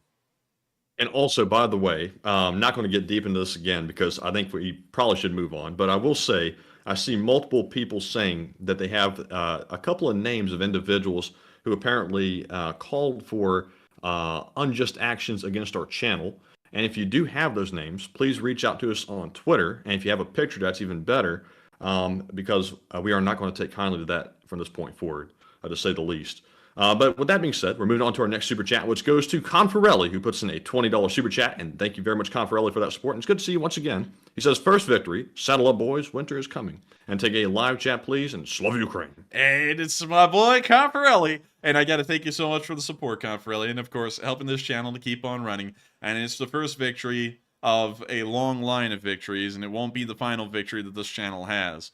This channel will never stop, especially when something has been wrongfully done. We will never stop until we secure, I guess you could say, justice for the wrongdoing. And I got to thank you so much for the support and helping this channel to keep on running, Confarelli. And of course, we'll make sure to take one from the live chat as well. And so thank you so much once again for support, and let's get that live chat. All right, and the live chat goes to Candy Nose, who says, when do you think the counteroffensive will actually begin? The counteroffensive will most likely begin in midsummer at this point. It did not happen during our original window of mid-April to late May, so it appears that timetable was a little bit too optimistic. So going off of that, we may be able to assume that the Ukrainian counteroffensive will most likely begin at a later part of the summer, most likely July or August, I would assume. But once again, that is crystal balling, and it's very hard to tell where a Ukrainian offensive will begin, and I have to remind everyone that the Balaklia counteroffensive was completely unexpected. The Ukrainians did such a good job with operational security that nobody really knew that there was a force buildup around Balaklia and the offensive plans leading up to it. In fact, everyone really looked over the Balaklia area and considered it to be a relatively unimportant and quiet part of the front lines. And I'll admit, I was actually one of those people, because nothing happened up there. There was not even any firefights that occurred in that area. And then all of a sudden, they took 50 miles in 3 days. So I would say we'll probably never know exactly when the counteroffensive should begin, and the Ukrainians are kind of alluding that it could happen really at any moment at this point. They are ready, which may just be a part of psyching out the Russians. But it may also be the truth as well, and they're really just waiting for all of the conditions to line up. The ground conditions, the weather conditions, and also maybe even other conditions like the status of communication system, the status of supply. Maybe they are waiting for additional supply that they don't have at the moment. But they're most likely going to start that later on. I would assume around July or August, but don't quote me on that, because that is just a very rough estimate, and once again, we don't really know when counteroffensive will actually begin, especially based off of the precedent laid out in the war so far. And so with that, thank you so much once again for the support, and I hope that does address that fairly well. And thank you once again, Confarelli, for sponsoring that live chat. And with that, we are on to the next one. And also, big thanks to everyone for 3.6 thousand likes, because that is a record for, it looks like, 11:55 in the stream. So big thanks to you all once again. And I got to thank you all so much as well, because the support tonight has been incredible. And I've been saying this a lot tonight, but I cannot say it enough. The support tonight has been truly incredible. This is rarely ever seen, even on our channel. And our channel is known for being incredibly, I guess you could say, passionate channel about the war and about this channel and about the Lee Spring Army. And it's amazing to see that we've gotten 3,600 likes tonight. And we also still have 4,400 people still watching. And y'all are truly the greatest community on YouTube. There's nothing that beats the LSA, and that's why, and that honestly inspires me to make sure that this thing will keep on going no matter what, because we are very fortunate. We're really blessed, honestly, to have such a strong and proud community. And I've got to thank you all so much once again for still being here with us tonight as we continue on through this question segment. And so with that, thank you all once again, and we're on to the next one. All right, and up next, let's see, have we been age restricted again? Let's check it out. Oh, please tell me it's not so. And let me refresh my email. We have not, at least according to my email, but let me go and check that out again, at least over here. So let me go over here, let me go to the lives, and it says that the visibility of the stream right now on our dashboard is public. So let me refresh it and let me just make sure it is public. So it is still at this moment public. So I hope that answers that. And we're on to the next one. All right, and up next we have a $20 super chat from Roderick Thomas, who says, "Stay motivated, Enforcer. Your work is appreciated, and take a question from the chat." And thank you so much for the support, and thank you for enjoying the work we do. We try our best to make sure that the stream is of a high quality each and every day, both in the enthusiasm we put into it, and also the kind of news that we cover. And also making sure to keep to our core rules about how to report the news and how to report on the war. And I've got to thank you so much for enjoying that. And also sponsoring a live chat as well, because that was a very kind thing, a very kind tradition on this channel that was started by Tangan Braigiri or BC Skyman. I think they both did it on the same night, and it's kind of been lost to time who was really the first person to do it. It was either Tangan Braigiri or BC Skyman. I don't really know for sure. But with that, I hope we addressed that fairly well. Thank you so much once again for the kind words as well. It does mean a lot to us, and we'll be making sure to get to that live chat as well. And so with that, what do we got, Matthew? All right, and this one goes to Georgia Lake, and who says, "Did you see the video of the farmer clearing his land of mines?" I did, actually. If you're talking about the drone tractor thing, we did see that, and it was a really interesting video and very creative by the farmers to come up with a way to demine their fields before the Ukrainian sappers could get there. And it's actions like that that help the Ukrainians to keep moving forward in this war, is when people take matters into their own hands and make sure to fix the problem before the officials can even get there themselves. And so with that, I hope that does address that fairly well, and thank you so much once again for the support. And with that, we are on to the next one. And the next one goes to Susan Lowell, who puts in a $20 super chat. And thank you, Susan, for the support. She said, "For the Victory Fund, and thanks for so many wonderful podcasts." And thank you so much for supporting the Victory Fund and helping us to keep this channel rolling. And also, thank you for enjoying all the podcasts we've run. If we were to take a rough estimate, and I'll actually go over here and see how many streams do we actually have, like, it's actually tough to keep a number of them. So today is day 456, and we actually have run 424 streams since the start of this war. All of them being around 3.5 hours long, 3 hours long. So we'll go with about 3 hours. 3 hours times 424. We have 1,300 hours of live stream footage that we have made since the start of this war. And when you really think about that, that's unbelievable, really. 1,300 hours of live stream footage that we've been covering this war with every single day.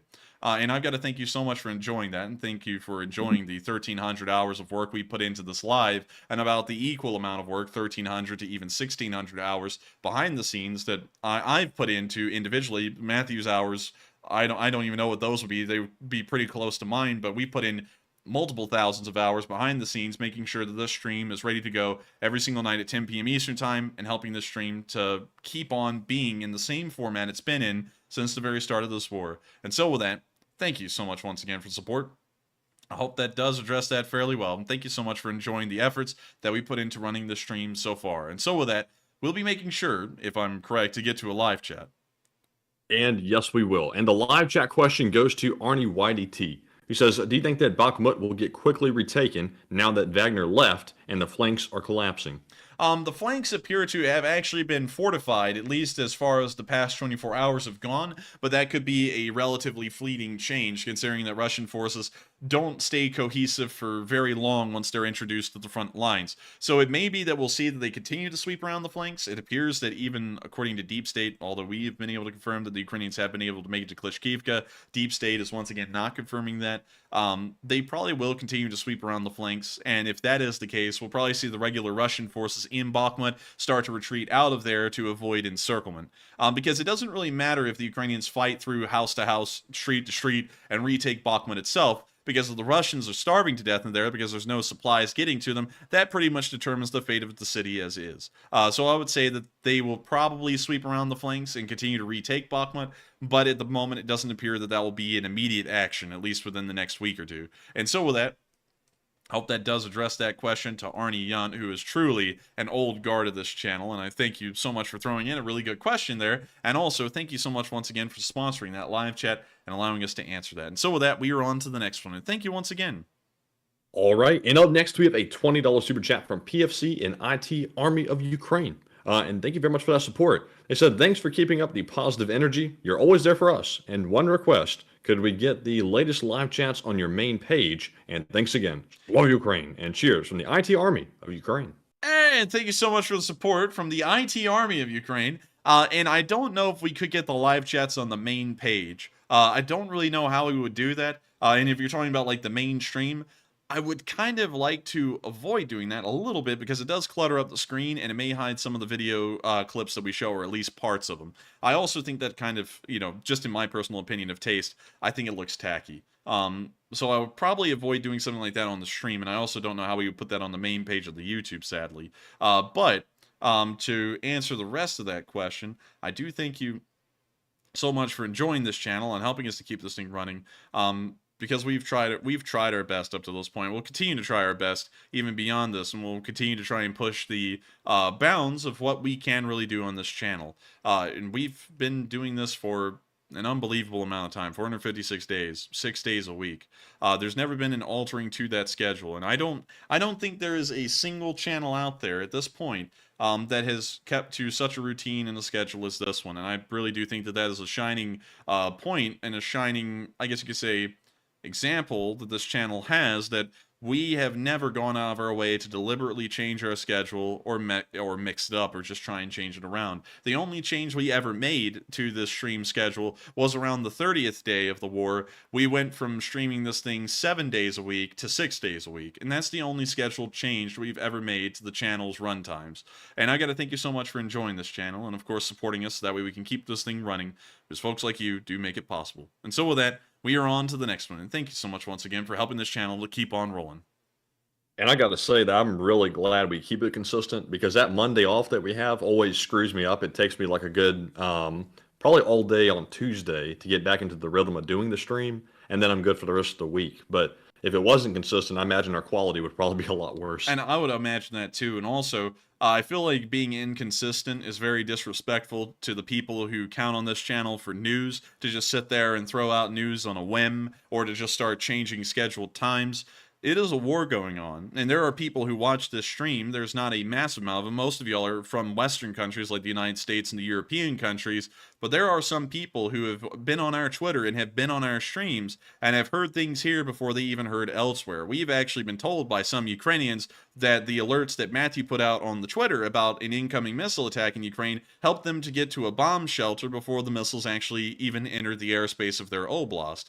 And I think that is something very important to remember about continuing a regular streaming schedule and time on our channel. And I have to say that I think that is certainly a great service, not to try and toot our own whistle here or anything, but a great service that we do to make sure that the stream's coverage is continuous and never falters. And so with that, I hope that doesn't address that fairly well once again. And with that, we are on to the next one. And the next one goes to Redwood Beard, who puts in a $20 super chat. And thank you very much, Redwood, for the support. He says, good to be back. And a question from the live chat, please. And thank you so much for the support. And it is great to have you back. And we will be making sure to get a live chat question. And thank you so much once again for the support. And the live chat question goes to, let's see here, goes to Rocky, who says, do you feel that they will take the Russian Navy port head on at Crimea? I have a feeling that they probably won't take it head on. A naval assault for Ukraine would be suicidal, considering the size of their navy is incredibly small. Their boats are honestly poorly equipped, even compared to the Black Sea Fleet, which is ancient. And I have a feeling that the Ukrainians would not do well on a, I guess you could say, surface fleet engagement with the Russian Navy in the Black Sea. So I don't think they'll be taking it head on there in the port city of Sevastopol by sea. I think they'll probably be taking it head on by marching over land into the port and then forcing the Russian Navy to flee from that area. And so with that, I hope that does address that fairly well. And with that, we are on to the next one. Thank you once again for sponsoring that live chat. Yes, indeed. And up next, we have a $15 super chat from What Would You Do If? ? And that actually used to be a pretty good show, by the way, with that fellow that would climb up all over everybody talking about, why did you do that? What? And put him on the spot. That was actually kind of cringy at times. But anyways, the super chat says, LSA, LSA, LSA all the way. We shall prevail. Slava Ukrainian. Slava Heroum. And Heroum Slava and Slava Ukrainian. I actually did that in the wrong order, but still you get the picture. And I thank you so much for the support. And the LSA is all the way. I did tonight, and especially some of the events we're going through in the background, which we are, of course, keeping out of the stream for multiple reasons. We'll be making sure, because of this, and we can see that we're entering, once again, another phase of, I guess you could say, strife in the history of this channel. We'll be making sure to try and streamline and speed up the process of introducing an official Leaf Spring Army flag, and we'll also be introducing Leaf Spring Army badges, kind of like cap badges that you would see on a officer's cap or something similar in the United Kingdom. We'll be trying to create stuff like that because I think it's important, especially at this point, considering the Leaf Spring Army has lasted, has existed for long over a year at this point. I think it would be great to have some official symbols of the Leaf Spring Army that people can actually have for themselves, physically in person. And so with that, I hope that does address that fairly well. And thank you so much once again for the support. And long live the LSA. The Leaf Spring Army never dies. And with that, we are on to the next one. And thank you once again. And the next one goes to Terrence Custer, who puts in a $10 super chat and says it works. And it does work. And I thank you so much once again for the support and helping this channel to keep on running. And it finally worked again. And I remember when Matthew said that, the freaking chat was just flooded with super chats. It was like 1 million of them just came in all at like 1 second, which was wild. I'd never really seen that before in the history of this channel, probably except for when we were graduating, because that was also an insane night. But I still thank you so much for the support, and it does work. And with that, we are on to the next one. All right, and up next we have a super chat from let's see, from Sig for Life, who puts in a $20 donation, and thank you very much. He says hello from Huntsville, and thank you for your channel, and I sincerely hope everyone can take time this weekend to reflect on those who gave the ultimate sacrifice. Semper Fi to all my U.S. Marine brothers, and also I do second that, and also it's cool to hear you're from Huntsville, by the way. And Enforcer, what say you? And I thank you so much for the support. And it's really cool to hear that we do have a lot of viewers from Huntsville, because Sig for Life, you're not the only one. There are multiple Leaf Spring Army viewers from Huntsville. And I got to thank you so much for the support, and also being from the city of Huntsville, a very interesting city, and it's one that has a lot of Department of Defense money running through it. You can visibly see it every time you go up there, because that koi fish pond is sponsored by Lockheed Martin, which actually is kind of cool. And Fed boy money. That Fed money. Man, they'd be funneling that Fed money into that koi pond. So that way you can go around the pond and go, koi, are you? But anyways, moving on from the cheap joke, because we have to get them in. It's like a union requirement. Like the union we're in, we're required to put out at least 3 corny jokes a night. But anyways, I hope that everyone can take time this weekend, because this weekend will be Memorial Day, to remember all of the American soldiers that have died to make this country what it is. It's taken well over 1 million American lives being lost in conflicts, both on our very own land and lands around the world, to make the United States and a lot of the Western world into what it is today. And when we get to see what other parts of the world, like the Russian sphere of the world and the Chinese sphere of the world, look like, it makes me incredibly happy to know that the United States and those brave men were able to, I guess you could say, sacrifice their lives so that way we can live the lives we live here today. It is truly something that I think people should think about, because much like there are brave soldiers in Ukraine right now who are defending the very fate and future of their country, there are an equal number of Americans that have also done the very same, so that way this country can continue to survive, persist, and not only that, thrive, and continue to support the Ukrainians during their own conflict and their own fight for their survival. And so with that, thank you so much once again for the support, Sig for Life, and helping this channel to keep on running, and thank you for being a part of this Lee Spring Army. And with that, we are on to the next one. All right. And up next, we have a glitch in the spreadsheet. Let me grab something real quick that got taken out of my copy and paste function. Let me put that back in the spreadsheet. There we go. Surprised that's been the only glitch of the night. But moving back to our super chats, we have a $10 donation from Commander Prankster who says, cheers. And cheers. And thank you so much once again for the support and helping this channel to keep on running. And with that, we're on to the next one. And thank you once again for the support. And the next one is going to go to a Pterosaur, who puts in a $10 super chat and says, the fact that lesser people attack you because they can't compete is proof that you're doing something well. And I thank you so much for the support. And I would say, lesser people attacking us, really it's just one. You know, it's not really a lot, you know, because obviously we... You know, well, I can't. I'm trying to figure out what kind of comments I can and can't make about that right now. I'll try and say this to try and make sure to address it in some way. I suppose people are jealous, and part of what we've heard is that it is raw jealousy at this point. And you know, that's fine. It's fine to be jealous, but it's another thing to say things that are completely false and especially defamatory. That's a whole other thing. And we'll be making sure to follow up on that and take the appropriate action. And I guess that's really all I can say right now. And so with that, thank you so much for the support. I hope that does address that fairly well. And with that, we are on to the next one. And thank you once again for helping this channel to keep on running. All right, and up next, we have a $20 super chat from Carlos. And thank you very much, Carlos, for that support. And he says, thanks for your efforts. And thank you so much, Carlos, for enjoying our efforts and, of course, supporting this channel to help us to keep this thing running. And so with that, thank you so much once again. And thank you, Carlos, for being a part of the Lee Spring Army. And so with that, we are on to the next one. And thank you once again for the support. And we have a $10 super chat from Say What, who says Victory Fund, and also a $10 super chat from Joyce1001, who says it's good to see chats back. And thank you so much for the support. It is good to see that the super chats did return. And I want to make this clear tonight, because we are going to keep the stream running. And I've said this many times tonight, but I want this to be drilled into everyone's head before y'all go tonight. We're going to keep this thing running no matter what. I don't care what people try and do to us. People have tried to do many things to us over the course of this channel running for 456 days.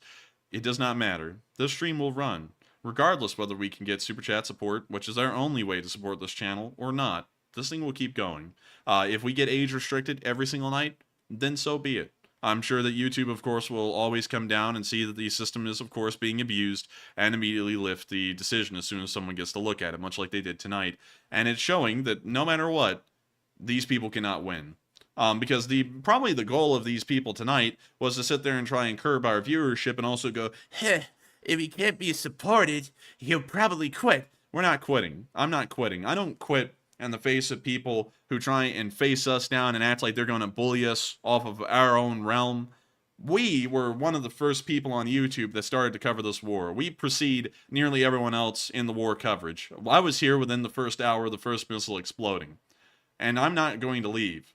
I had a purpose in the first day of this channel running, was to make sure that a friend that I knew over there that lived in the city of Poltava could get out of there alive. And since that day, it's completely morphed into being a news channel and focusing on saving as many lives in Ukraine as possible through our fundraisers. And we're going to keep on doing that no matter what. And so with that, thank you so much once again for the support. I hope that does address that fairly well. And with that, we're on to the next one. And the next one goes to Scott Kemp, who puts in a $10 super chat. And thank you, Scott, for that support. He says, nice win. And question, how many Russians were lost in Bakhmut? I think a 50,000. Another YouTuber thinks 35 to 37,000. That other YouTuber is most likely correct, whoever that YouTuber is. 35 to 37,000 is actually almost on the point of what Prigozhin said they had lost, which is around 40,000. So I would say it's probably a little bit above what this other YouTuber is saying, 35 to 37,000, probably around 40,000, at least according to Prigozhin. And that's just the Wagner numbers alone. That does not include the Russian armed forces that were fighting around the flanks, and their numbers may add to that a pretty significant amount. And so with that, thank you so much once again for support, and I hope that does address that comment fairly well. And with that, we are on to the next one, and thank you once again. And the next, excuse me, that cough is flaring up tonight. The next one goes to Greg Carrier, who puts in a $30 donation and says, "For freedom against corporate politics and evil, silly humans who hate others and LSA." And thank you so much for the support, and I'd certainly agree with that statement. It is a very sad day when people out there want to use their own beliefs because they hate another group of people who may have different beliefs, at least according to them, so much that they'll try and go out of their way to destroy them. It's a really sickening thing to see, and I'm sure that people like that don't prevail in the long run. And so with that, thank you so much once again for the support, Greg. I hope that does address that fairly well. And of course, long live the Lee Spring Army. And with that, we are on to the next one. And thank you so much once again, Greg, for helping this channel to keep on running, and of course being a part of this Lee Spring Army. Yes, indeed. And up next, we have a $10 super chat from Lukakis, who says, "Never give up, never surrender, Ukraine forever. Slava Ukraine, Slava LSA, and Slava the free world." And thank you for the support, Lukakis, and helping this channel to keep on running. We will, and not to quote Churchill, we will never surrender. This channel will always keep going. It'll never stop. This thing will keep going until the last shot's fired, the last Russian surrenders, the last Russian is pushed off of Ukrainian ground. We'll keep this thing running until the Russians sign a ceasefire or a treaty of any kind. We'll always be making sure that this channel keeps rolling. This channel will never stop. The Lee Spring Army will never stop in their aim to continue to support Ukraine, and anyone who stands in that way better be careful. And so with that, thank you so much once again for support, Lukakis. I hope that does address that fairly well. And of course, thank you so much once again for being one of our Lee Spring Army viewers from Germany. And so with that, we are on to the next one. And thank you for helping this channel to keep on running. All right, and our next one goes to Ranger Rule, who puts in a $10 super chat and says, "Thank you, Enforcer and Enforcer Matt and LSA. You are all wonderful." And thank you, Rangers Rule. And thank you so much, Rangers Rule, for enjoying this channel, and of course, giving another shout out to the LSA. We've a lot of support has been shown, not just to us, but the Lee Spring Army tonight.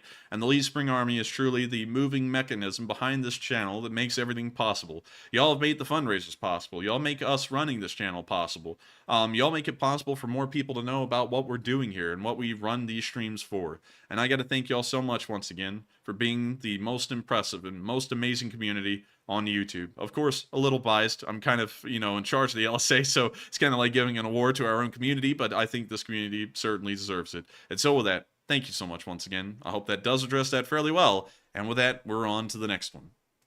And this one goes to Alex Wolf, who puts in a $10 super chat and says, "Several Americans have died fighting for Ukraine. I wish Zelensky would acknowledge the foreigners more. Great is the man who volunteers to defend the freedom of another nation's land." And I thank you so much for the support. Zelensky has gone out of his way several times to recognize the International Legion of Ukraine, especially at the very earlier part of the war. And I would have to say that a lot of emphasis should be put on International Legion members, at least the ones that are not James Vasquez or other, I guess you could say copycats, because those are certainly not International Legion members that are worth recognizing, because they're the only thing they're international in is the kind of liquor they drink. And I would have to say that the International Legion soldiers that are truly there and truly fighting to defend Ukraine are of an unbelievable breed. There's no other people in the world, very few people throughout history, that would leave their own country to go to others to be able to defend them and help fight for those people's freedom. They're not even their own people, and yet they go over there and fight for them.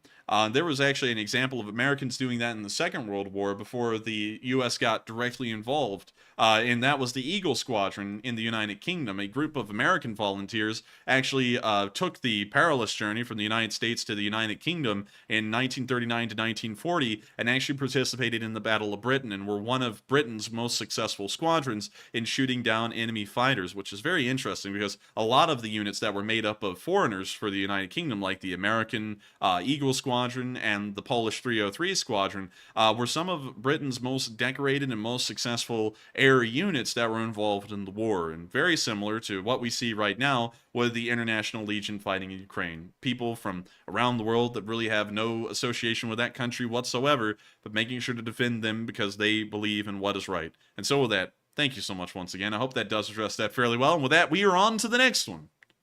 All right. And up next, we have a $10 super chat from Anthony, who says, "Victory Screech and long live the LSA." And long live the LSA and victory Screech. And so with that, thank you so much once again for support. I hope that does address that fairly well. And thank you once again for helping this channel to keep on running. And so with that, we are on to the next one. All right. And our next one goes to Monsieur Gaston, who puts in a $10 super chat and says, "For the unrelenting chaps, LSA." And thank you so much for the support and helping this channel to keep on running. I don't know if you're talking about the unrelenting chaps in the Ukrainian army or if you're talking about the unrelenting chaps as in us. But I do thank you for the support nonetheless and helping this channel to keep on running. And so with that, we are on to the next one. And thank you once again. All right. And the next one goes to none other than Jay Bagwell, who puts in a $10 super chat. He says, "The LSA has your back, and also Steven Seagal looks like a pregnant monk." Yeah, that's actually right on the mark. He does look like a pregnant monk. And I got to thank you so much for the support, Jay, and helping this channel to keep on running. Also, I thank you so much for inviting us out to the shooting range a while ago, which is where we shot that Tommy gun on the short film. And also allowing us to shoot your broad myriad of guns. They were all incredibly interesting. And I got to be honest with you, Jay, I've got to hold out on this one. That MP5 was my favorite. I love that little thing. It was like a miniature G3, and on top of that, it had virtually no recoil. And so I really like that thing. And I thank you so much for allowing us to shoot all of those guns, because a lot of them were incredibly interesting. And I would have to be honest with you, all of them were better than my Tommy gun. I don't think anything could really get worse than that Tommy gun and how it performed. That thing was bad. And so with that, thank you so much once again for the support, Jay. And of course, thank you for letting us know that the LSA has our back. And I have no question at all, no doubt about it, especially seeing what happened tonight. The LSA is behind us 100%, because there's no way in hell that the LSA could not be behind this channel with 5,000 people showing up even after the channel, the stream itself had been age restricted. And so with that, thank you so much once again. I hope that does address that fairly well. And with that, we are on to the next one. And thank you once again. All right. And our next one goes to Carson Larimore, who puts in a $10 super chat and says, "The Orc army is the most incompetent in the whole world, and the whole world sees it, except the Russians." The Russians the Russians can't see it because they're the Russians. The Russians are the ones creating that army, and it's an army, and I have to say this because, you know, a lot of people always want to go, well, it's an army of the government.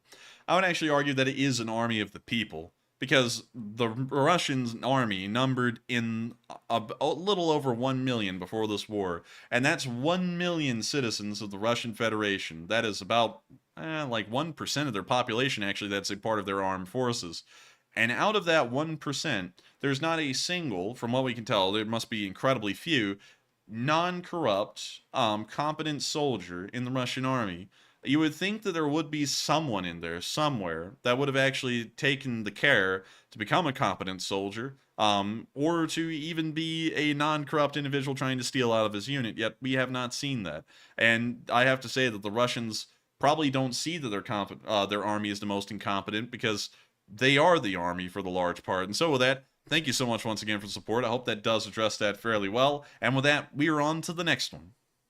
All right, and the next one goes to John D, who puts in a $10 super chat. He says, "Thanks, Enforcer, Enforcer Matt, and LSA." And thank you, John. And thank you, John, for the support, and of course, helping this channel to keep on rolling, because folks like you make it possible. And did he want a live chat? He did not. Oh, and so with that, thank you so much once again. Had to make sure, and with that, we are on to the next one. And the next one goes to Heather Fitzgibbon, who puts in a $10 super chat and says, "Slava LSA, and we are here until the war is over." And long live the LSA, and Slava the LSA, and we will be here until the war is over. I've gone, you know, and I'll be honest with y'all, you know, just telling y'all the behind the scenes stuff. I have gone through my phases of being burned out. I've probably been burned out about 5 times at this point in the war, but somehow, some way, I keep this thing running 6 days a week. when things like this happen, and of course, some of y'all do not know what's happening behind the scenes. Some of y'all do. Some of y'all have a very good understanding of what's happening. Some others not so much. Things like this never make me feel like we need to quit running this stream and run away and hide. It makes me feel like we need to keep running this stream and do even more. The way I react to things like this is that instead of running away, we confront the thing head on, and then we even do more about it. And that's what we're going to keep doing. And so I would of course tell y'all to expect that we'll continue to make short war summary videos, which also appear to have probably been targeted in some small form. And also we'll be making sure to keep these streams running 6 days a week until the war ends as well. Hell, we're probably even going to be throwing in a live podcast here and there because you know, Bert and Ernie, we got to run our show, and Sesame Street, you know, it's got to run eventually. And so with that, we're on to the next one. And thank you once again for the support, and I hope that does address that fairly well. All right, and the next one goes to Luis Vasquez, who puts in a $10 super chat and says, I love the community we have, strong and loyal, LSA, and Slava Ukraine. And I thank you so much for the support, and I'm glad that you're proud of the Lee Spring Army. I don't think anyone could be more proud than me of the Lee Spring Army to see what we have been able to do over 456 days of this war. And I honestly got to say, I don't think there is a more broad and varied group of people in any other community than the Lee Spring Army. We have Russians here, we have Germans here, we have Japanese people here, we have Indians, Pakistanis, we also have Americans, Canadians, British, the Germans, the Poles, the French. We have people from all around the world, and not only that, we have people from what I can even see and understand in live chat, although this is something we don't ever talk about, very wide and broad varying ideas of what they believe politically or what their motivations in life are. And I've got to say, there is no other community in the world on YouTube, and especially in the Ukraine war, that is as broad and varied as this one. And I think that is truly a distinction that the Lee Spring Army must hold, is that it is a group of people united under one cause and one cause alone, and that is to see Ukraine win this war. And so with that, thank you so much once again for the support. I hope that does address that fairly well, and with that, we are on to the next one. All right, and our next one goes to Jameson Hurley, who puts in a $10 super chat and says, a loyal watcher and possibly first-time donation. And also, big thanks to you. I think that is your first donation of the stream. And a big thanks, and also, welcome to the stream. And thank you so much for the support, and thank you for supporting this channel, because folks like you make it possible. And thank you so much for supporting us for the first time ever as well, because that means a lot to us that you find this channel that worthwhile and appreciated enough that you find it worth supporting. And so thank you so much once again. I hope that does address that fairly well. And with that, we are on to the next one. And thank you so much once again for helping this channel to keep on rolling. All right, and our next one goes to Super Action General, who puts in a 5 and says, this one's for my LSA fam. Love you all, and the check is in the mail. Well, I thank you for the support, and it's good to hear that the CIA is finally paying us. We have been looking forward to that for a long time, and we're very happy to know that that check is finally in the mail. I also thank you so much for supporting this channel and helping us to keep this thing rolling, because folks like you have made it possible for us to keep this thing rolling while we've been waiting for that check from the CIA. We've also been trying to get a check from the NSA as well, but it appears that they're less forthcoming with the checks. And so with that, thank you so much once again. I hope that does address that fairly well. And with that, we're on to the next one. And thank you once again. All right, and up next we have a $5 super chat from unnamed agency, undisclosed location, who says that they have removed all the restrictions, and also the check is in the mail. Well, I thank you so much once again for reminding us that check is in the mail. We will be looking forward to it. Hopefully, they're adding a 0 behind the already 0 that we're making from the CIA. And I thank you so much once again, unnamed agency, undisclosed location, for helping this channel to keep on running. And so with that, I hope that does address that fairly well. Thank you so much once again for the support. And with that, we are on to the next one. All right, and the next one goes to JJS Korfbel, who puts in an $11 super chat and says, greetings from the Netherlands and LSA forever.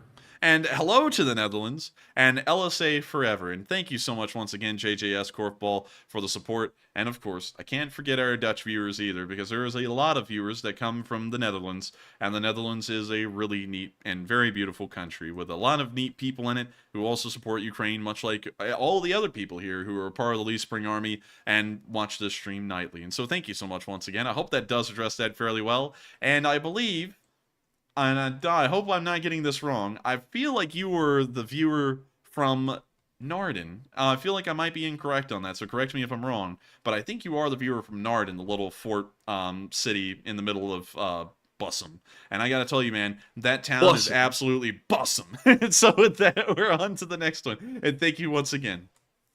All right, and up next, we have a $10 super chat from Russ Rizzo, who puts in a Rodney impression. So I'm going to send this one over to you because I don't want to hurt everyone's ears. Oh man, I'm telling you. History of psychiatric health. My psychiatrist told me I'm crazy. I told him if I don't mind, I'd like to get a second opinion. He said, oh, right, you're ugly too. Oh, man, I'm telling you, I get no respect around here. Well, when I was a kid, my parents didn't like me either. Oh, man, they hated me. As a kid in the bathtub, my toys were a radio and a toaster. Oh, man, I'm telling you, it was shocking. Real shocking, I tell you. Oh, man, I'm telling you. And the neighbors, they were really shocked too. Oh, man, they told me to stick a fork in the outlet. Oh, man, I'm telling you, I get no respect around here. Oh, man, I'm telling you, it's terrible. Terrible, I tell you. And, oh, man, and some people don't like the voices. But I gotta tell you, at this point, the voices are just a sign of resistance, I'm telling you. Oh, man, people don't like them. And to that, I tell people to kiss our fat ass. And so with that, we're on to the next one. And I hope that does address that fairly well. Oh, man, that was a good one. All right, so up next, we have a $5 super chat from Laura Carr, who says, it's gone. And... oh, it's gone. Oh, is that so? Oh, goodness me, it's gone. It's gone, Matthew. It's gone. The sanctions have been lifted because they were wrongfully placed. And we all know what that means. That means that punishment will be coming. For who knows who? Oh, look at that. Well, I thank you so much for supporting this channel. Make sure not to delete that one, Matthew. We'll need that for documentation later on. But thank you for supporting That was insane. Thank you for supporting this channel and helping us to keep it running. We had a fairly good idea that that was the account that you were watching the stream on to always know what we were doing and to also copy our show non-stop. And I gotta say, I have never seen anything like that. Now the judge is gonna laugh his ass out of court. Oh my God. That was the most stupid thing I've ever seen. Well, I do thank you for always helping this channel to keep on rolling. I mean, like, that's great. What the hell? I don't even know what the logic behind that is. Like, I don't either. That was stupidity to the max right there. But thanks for the 100, by the way. I thank you so much for the hundo. It always helps this channel keep on running. And I also hope to see you on our Sunday night fundraiser because we always know that our fundraiser integrity is ensured through YouTube, and we'll always be making sure to keep that in mind. And so with that, Governor, we're going to be moving on. Why the hell would he donate 100 if he was going to give an insult? Does that make any sense? And I'm telling you. Oh my God. Oh goodness me, it's oh goodness, he might be missing that soon. But anyways, with that, we're on to the next one, and I would also like to make this quite clear. For the 9 months that you've practically harassed us, we have never hidden behind anyone, actually. We have been dealing with your crap for 9 months at this point. And what crossed, well, you'll find out. Anyways, you've seen the letter. You know what crossed the line, Governor. But you will be making sure to take care of that quite civilly. I don't really know even what the goal was. Do you think we would just shut up and get scared at that point? I mean... you know, that doesn't really make all too much sense. And I gotta say, that made my night because that was unexpected as hell. If you asked me to guess that would have happened, I would have never guessed that in a million years. If people pay to insult us, I'd be okay with being insulted all night, really. So keep it going. Oh my God, what the hell? I'm baffled. Like I'm seriously lost for words. I don't even understand. I was honestly kind of a little down all night. This is a picker upper right here. This is better than busy. But anyways, with that, oh my God, everyone in the live chat like this is ridiculous. Oh man. G-Man's Watch is like, YouTube still got its cut. Yeah, YouTube just took $30. That's it. Thank you, Governor. And then oh my God. You know what? I think we're going to have to call it early tonight because I'm going to be unbuttoned from that for the rest of the night. Oh man. And take your insults with a grain of salt. I'm going to take the insult with $100. I'll tell you that. And so with that, we're on to the next. Oh my God. Oh my God. Oh my Lord. goodness! How in the world do we even respond I don't even know to this? I don't know what to say to that. Honestly, like seriously, I'm not even doing this just for show. I seriously do not really understand don't. Like, the laughs that aren't in a million years. But like, sometimes I'll admit, sometimes we do add a little extra laugh here and there. But this is just too funny. This is just too funny. And and if y'all have not seen, first it was the channel got age restricted, and then it pops up in the flesh. And it's very interesting because it kind of shows who is putting in the most manpower behind this whole ordeal if you're involved with it a little bit. Oh man. The Chaucer said, talking about monetizing your hair. I don't even get it. I don't get that at all. I don't even know. And it looks like it's, I guess it's backfired as far as what he was intending. It doesn't really look like anyone's really taking that all too well. You turned your troll into a sim. Lord. Oh my god, the live chat is golden. Oh man. I can't wait for a judge to see this. Oh buddy, man, this is going to be I'm telling you, this is going to be that just eliminated like several defenses he could have had, like doing that. I don't understand. Oh man, everyone's saying they can't stop laughing. We can't either. Oh my god. Anyways, with that, we're oh, you know something that's great. Now he'll be trying to imitate this segment tomorrow in his stream. He'll be having a laughing segment for like 10 to 15 minutes on his stream. And by the way, always make sure to get good sunlight. Always want to make sure you get good sunlight. But I'll leave that for you to think about. But with that, we are on to the next one. Sheriff Van Hammersfoot said, "Can y'all stop laughing now? Do you know how comical this is?" Sheriff Van Hammersfoot. I don't even think you know how comical this is, but I promise you, if you knew the whole backstory behind this, you'd know. And so will psychologists will examine this moment for decades to come. I'm telling you. Anyways, we're on to the next one. We can't stay on that all night long. Yes, we do have a show to get to. Yeah, but that's golden right there. We'll be making sure to get a good documentation of that one. And so with that, we are on to the next one. And up next, we have a $100 super chat from Gonzalo Chaveria. And thank you so much, Gonzalo, for the support. But seriously, though, thank you very much. Let me pull myself together. Dude, Angry said, yo, it said him. Yeah, it was. Anyways, supposedly, allegedly. Well, no, that's not allegedly. That's the account. Like, there's no question. I'm just being facetious. Oh, allegedly. And you know what, Matthew? You know what? We got to do that one requires it, Matthew. We have to call him out. And then he doesn't call anything out. I mean, obviously, but anyways, we're on to the next one. All right. So, Gonzalo, thank you very much for that $100 support. He says, "Here you go, Enforcer. Send that guy's money back in LSA." Well, thank you so much for the support, Gonzalo Chaveria. And thankfully, that will be covering my $100 that I put into our Sunday fundraisers.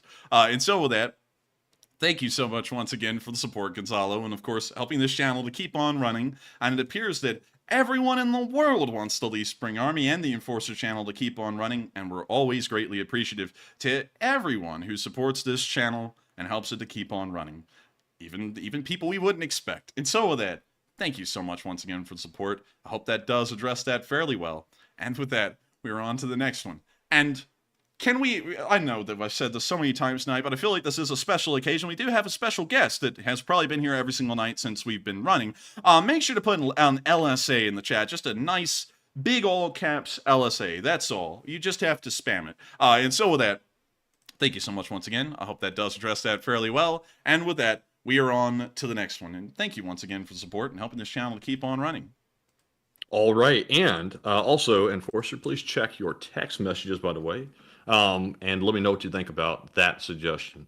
But anyways, while you're reading that, the next super chat we have is from Philip Fixes, who puts in a $5 super chat and says, "Kings, we are champions. Slava LSA, Slava Andrew, Slava Matt. Hell, and Slava Nightbot, and Slava Ukraine. Glory to the heroic sweet potatoes. Slava everything." And thank you so much once again for the support and helping this channel to keep on running. And thank you so much once again for the Slava to everything. And of course, helping this LSA to keep on running. Now, another thing real quick.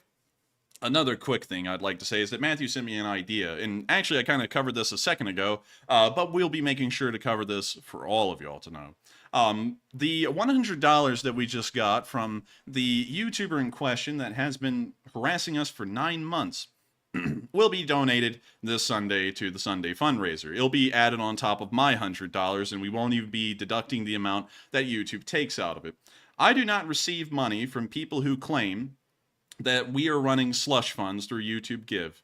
In case if y'all were wondering why in the world all of the drama is going on in the background, that's because that specific person in question has, well, never mind, we'll hold on to that for a little bit longer. It had a little bit of a change of mind right there, but we'll be adding that to the extra $100 that we always throw in on our Sunday fundraisers. And so with that, hope that does address that fairly well. And with that, we're on to the next one. All right. And up next, we have a $5 super chat from Angry Penguin, who says, "For justice." And thank you so much for the support. And it is for justice, for sure. And so with that, thank you so much once again for support. I hope that does address that fairly well. And with that, we are on to the next one. And thank you once again for helping this channel to keep on running. All right. And the next one goes to Thomas Kruger, who puts in a $5 super chat and says, "Thanks, guys." And thank you as well, Thomas. And thank you, Thomas, for the support and helping this channel to keep on running. Because folks like you do make it possible. And without folks like you, it wouldn't be possible. And so with that, thank you so much once again for the support. And thank you for being a part of this Lee Spring Army. And of course, long live the Lee Spring Army. The Lee Spring Army will never die. And with that, we are on to the next one. And the next one goes to CK Bold, who puts in a 5 and says, "Take a live chat question. Rodney gets no respect."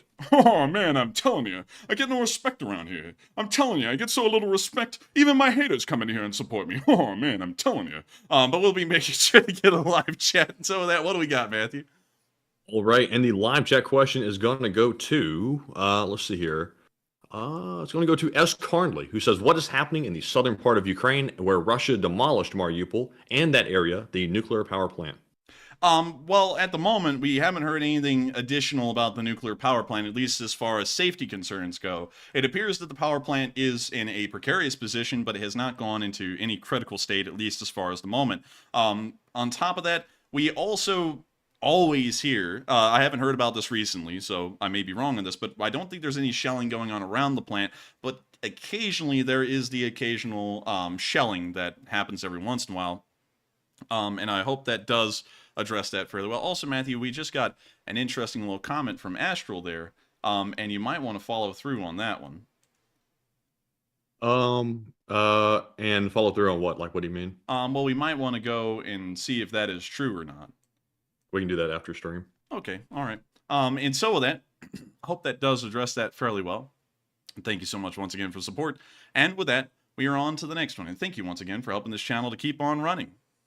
All right. And up next, we have a $5 super chat from Mr. Diggs, who says, "For the night, nice trick enforcer and LOL, fake us all out. Is this a false flag? A double reverse move equals LSA. And I was voted as mayor of Belgorod."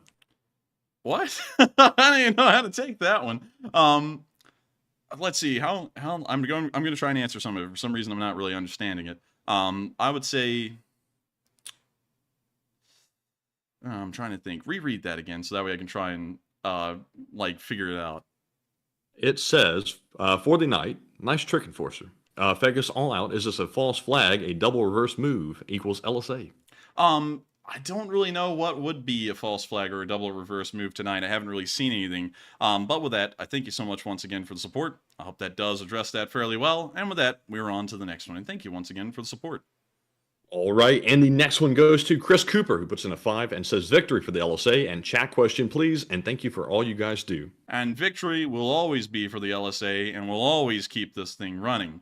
And so with that, thank you so much once again for support. I hope that does address that fairly well. And long live the LSA. And with that, we are on to the next one. And thank you once again for the support. All right. And I think they did ask for a live chat question. And yes, they did. So we will be grabbing that right now. And it goes to MW Troll, who says, "Have you looked at and talked about the Berdyansk getting hit, probably by Storm Shadow?" Yes, we did. We actually did talk about that a little bit earlier, but I didn't actually talk about the kind of weapon that could have caused an explosion like that. So it could have been a Storm Shadow. That's really one of the few weapons that can reach that far. Or it could have been a Tu-141 drone missile, or a cruise missile more so, that we have seen the Ukrainians use to attack bases as far into Russia as Ryazan and Saratov. And so with that, thank you so much once again for the support and helping this channel to keep on running. And with that, we are on to the next one. And the next one goes to White Lightning 777, who puts in a 5 and said, should Americans foolish enough to join Wagner be prosecuted or turned over to Ukraine? I believe that, I have to say this, I understand that they are fighting against Ukraine, but I have a feeling that American citizens who will fight and represent a country that is I guess you could say a rival of ours and specifically going against U.S. interests should be extradited to the United States if ever captured by the Ukrainians and held liable for their crimes in an American court. Honestly, mostly because our punishments can be more severe than the Ukrainians can provide for such a thing as that. Although it probably wouldn't get that far. And so with that, I hope that does address that fairly well. And I thank you so much once again for the support. And with that, we are on to the next one. And the next one goes to Jason Carpenter, who puts in a 5 and says, don't take any guff from those swine. Well, we took $100 of guff from them, so I guess we're taking a little. But still, thank you for the support and helping this channel to keep on running. And with that, I hope we answered that fairly well, and we are on to the next one. All right, and our next one goes to Jacko24, who puts in a 5 and says, y'all can move the stream to Rumble, and Rumble is more about freedom. I like YouTube, but ... And I thank you for the support. I have to be honest, I'm pretty happy on YouTube as it is, and I don't think I'd have it any other way than running on YouTube. Really because, of course, there really is not such a thing anymore as a platform, a company, or anything like that that does not have a political lean, but Rumble, as far as I understand, has a pretty heavy lean. YouTube does have a lean, of course, kind of in the other direction, but it seems to be a little bit more light than what Rumble may be. But still, we might eventually try and consider branching out in that direction, but I don't think it will be anytime soon. But that has been something that people have suggested for a long time. And so with that, thank you so much once again for the support. I hope that does address that fairly well. And with that, we are on to the next one. And thank you once again for the support and helping this channel to keep on running. All right, and up next we have a $5 super chat from Augustin Lara, who says Slava Ukraine and Slava the Lizard Super Army and LSA. And thank you so much for the support. Slava the Lee Spring Army and Slava the Lizard Army as well. We, of course, are up there in the ranks of Mark Zuckerberg and many other lizard men. And thank you once again for helping this channel to keep on running. And I hope that does address that fairly well. And so with that, I hope that, and thank you so much once again for support. I hope that did address that. And with that, we are on to the next one. All right, and up next we have a $4 super chat from Largemouth Fisherman, who says LSA. And LSA, and long live the LSA. And thank you so much once again for the support. I hope that does address that fairly well. And with that, we're on to the next one. And the next one goes to Dupper Bob, who puts in a 2 and says Slava Ukraine. And Slava Ukraine. And thank you once again for helping this channel to keep on running. And Dupper Bob, you have always supported this channel every single night. And thank you so much once again for helping this channel to keep on rolling, because folks like you have made it possible, and you've been watching ever since the beginning of us covering the war. You're an old guard, not only that, have always been here and making sure to support this channel nightly. And I got to thank you so much once again for that. And so with that, hope that does address that fairly well, and we are on to the next one. And the next one goes to Mamba Mentality, who puts in a 2 and says yes. Yes. Thank you so much for the support, Mama Mentality. And is it yes or yes, like as in the Ukrainian we hit it? No, it says yes. Oh, yes. And so with that, thank you so much once again for the support. Also, Angry Penguin, Angry Pangling. Dude, I'm about to turn into Benedict Cumberbatch over here going the Panglings. But what's happening is that Nightbot might be, you know, kind of getting you. But anyways, with that, I hope that does address that fairly well. Sorry about that, by the way. But thank you so much once again, Mamba Mentality, for the yes. And so with that, we are on to the next one. And thank you once again for the support. All right. And up next, we have a $2 super chat from Kristen Adams, who says thank you. And thank you so much for supporting this channel and, of course, enjoying what we do and helping the Lee Spring Army to keep this thing rolling. And so with that, we are on to the next one. And thank you so much once again for the support. And the next one goes to Montern, who puts in a 2 and says, yay, LSA wins again. And the LSA wins again. And I got to thank you so much for the support and helping this channel to keep on running, because you folks help us to keep this thing rolling so that way we can keep running our fundraisers, keep running the news, and keep on winning all the way around. And so with that, we're on to the next one. And thank you so much once again for helping this channel to keep on running. And we have a $2 super chat from Mamba Mentality, who says LSA, LSA, LSA. And LSA, LSA, LSA. I gotta say, it's absolutely great. LSA, LSA. It's wonderful and it's huge. It's the greatest. Whoa, whoa, whoa, whoa, whoa, what are you talking about? And thank you so much once again for support. I had to, but we are back. And you can see it right there. OBS reconnection, successful. We are winning again. And so with that, I hope that does address that fairly well. Thank you so much once again for the support, Mamba Mentality. And with that, we are on to the next one. All right, and up next, we have a $2 super chat from Lee G, who says Coffee Fund and Slava LSA. And thank you so much for the support to the Coffee Fund, and of course helping this channel to keep on running, and long live the Lee Spring Army. And so with that, hope that does address that fairly well. Thank you so much once again for the support. And with that, we are on to the next one.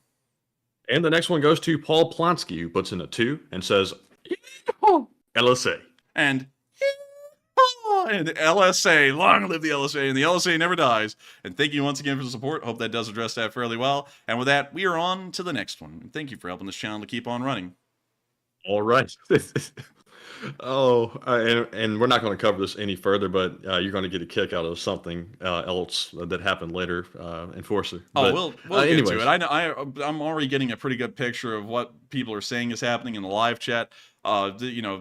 This is getting good. Nothing new on the our private information being exposed. Nothing new on that, but he made some admissions that are going to come back to bite him. Ooh, spicy. Yes. But of course, Matthew, I would like to, of course, always make a note that if you would like to insult us, I would suggest that you follow his example. That was a great way to insult us. So with that, we're on to the next one.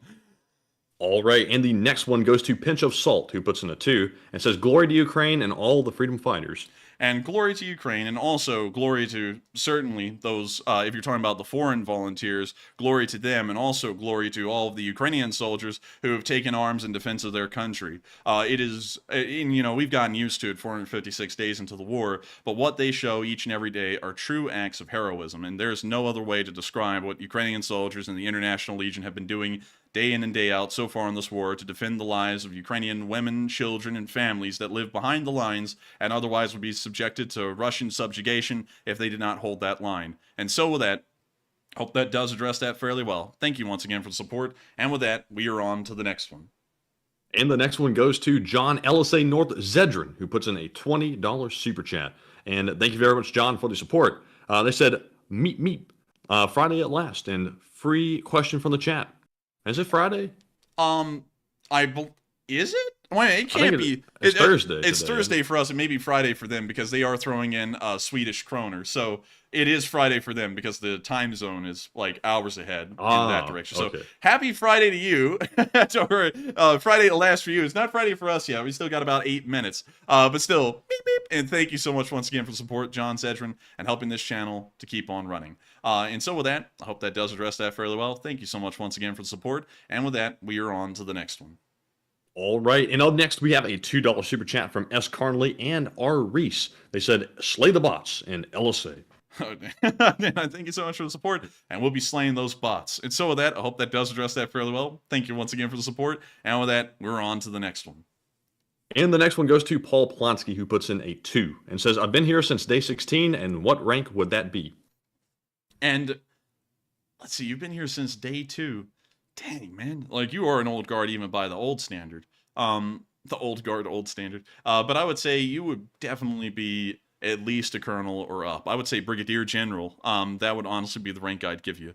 And so with that, thank you so much once again for the support. I hope that does address that fairly well. And you have now attained the rank of brigadier. And so with that, thank you so much once again. Hope that does address that fairly well. And with that, we are on to the next one. All right, and up next, we have a $20 super chat from Dieter Pomberger, who says, "Love you all. This is an insult, kinda."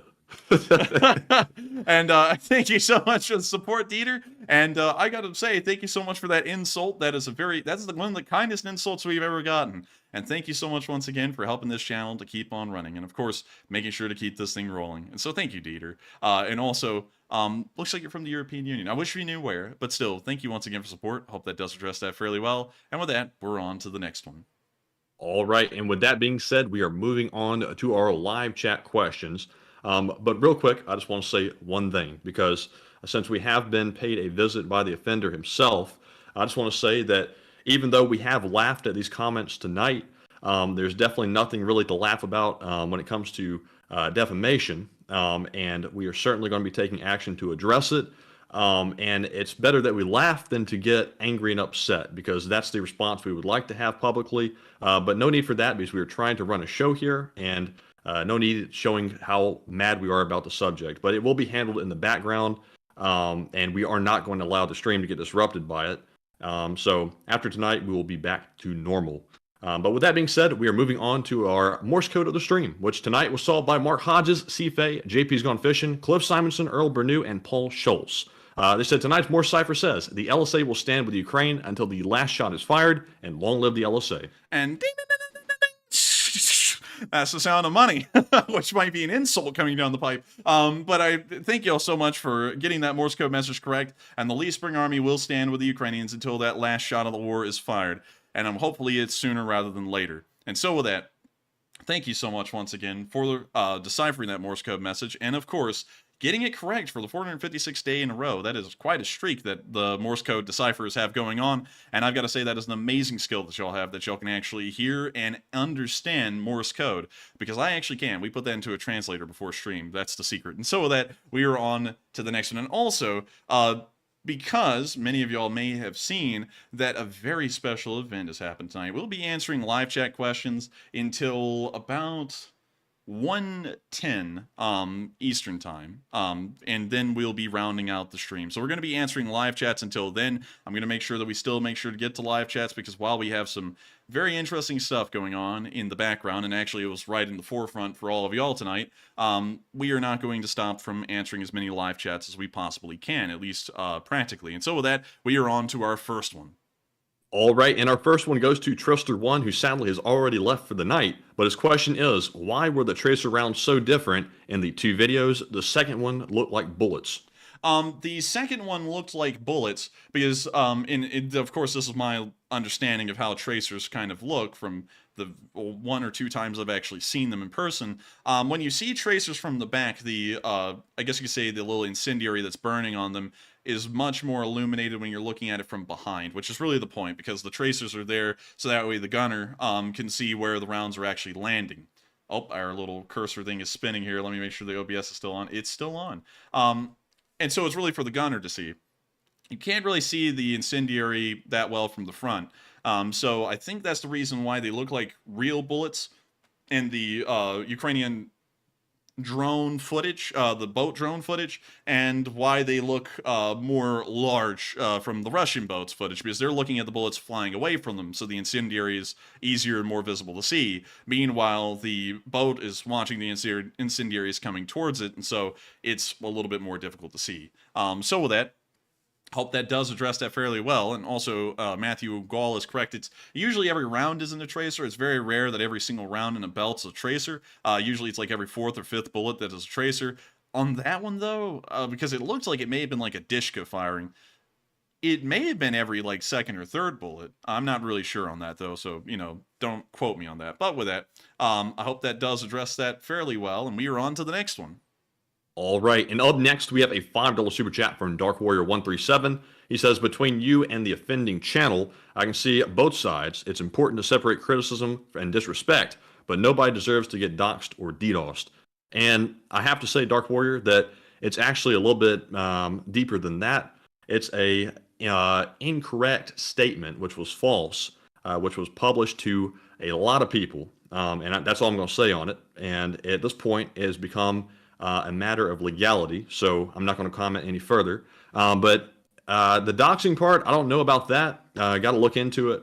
But of course, that's not good either, and there can be ramifications to that as well. But Enforcer, would you like to comment or move on? Yes, I would like to make one comment. Doxing is a cybercrime and is punishable. It is actually, I believe, if I'm correct, a federal crime.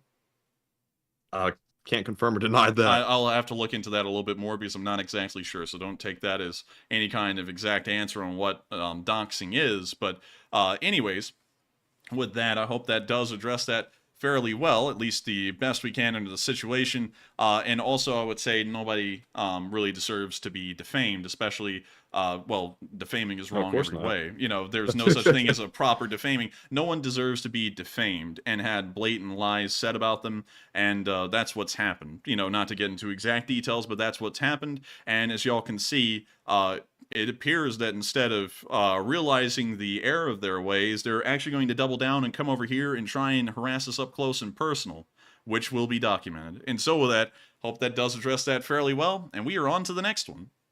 And the next one is a $2 donation from Eric Kress, who says, "Keep up the good work, boys." And thank you, Eric. And thank you so much for the support, and thank you for enjoying this channel, Eric, and of course helping it to keep on running. And we'll be making sure to keep this thing running no matter what. We run this thing, of course, 6 days a week at 10 p.m. Eastern Time, and since the beginning of this war, that schedule has stood. The Lee Spring Army will hold its ground, and the Lee Spring Army will prevail. And so with that, thank you once again for the support. Hope that does address that fairly well. And with that, we are on to the next one. All right. Now that's the way I like an insult. Go ahead. G Wolfman said with a $2 donation, Bert and Ernie. And I will say, I'll volunteer to be. I think it's Ernie. I don't really remember the cartoon that well. Let's pull them up and let's see who looks like who. Bert and Ernie.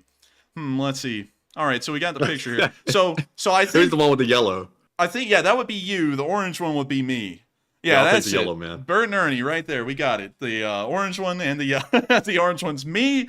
The yellow one's Mandy. I just want y'all to be able to identify us when we do our second face reveal. The orange one is me, so be ready to see that on camera. The yellow one is Matthew, so also be ready to see that on camera as well. I know y'all are going to be scared, but I'm living up to the name of the orange man. That is the orange man right there, and he's really orange. About as orange as they get.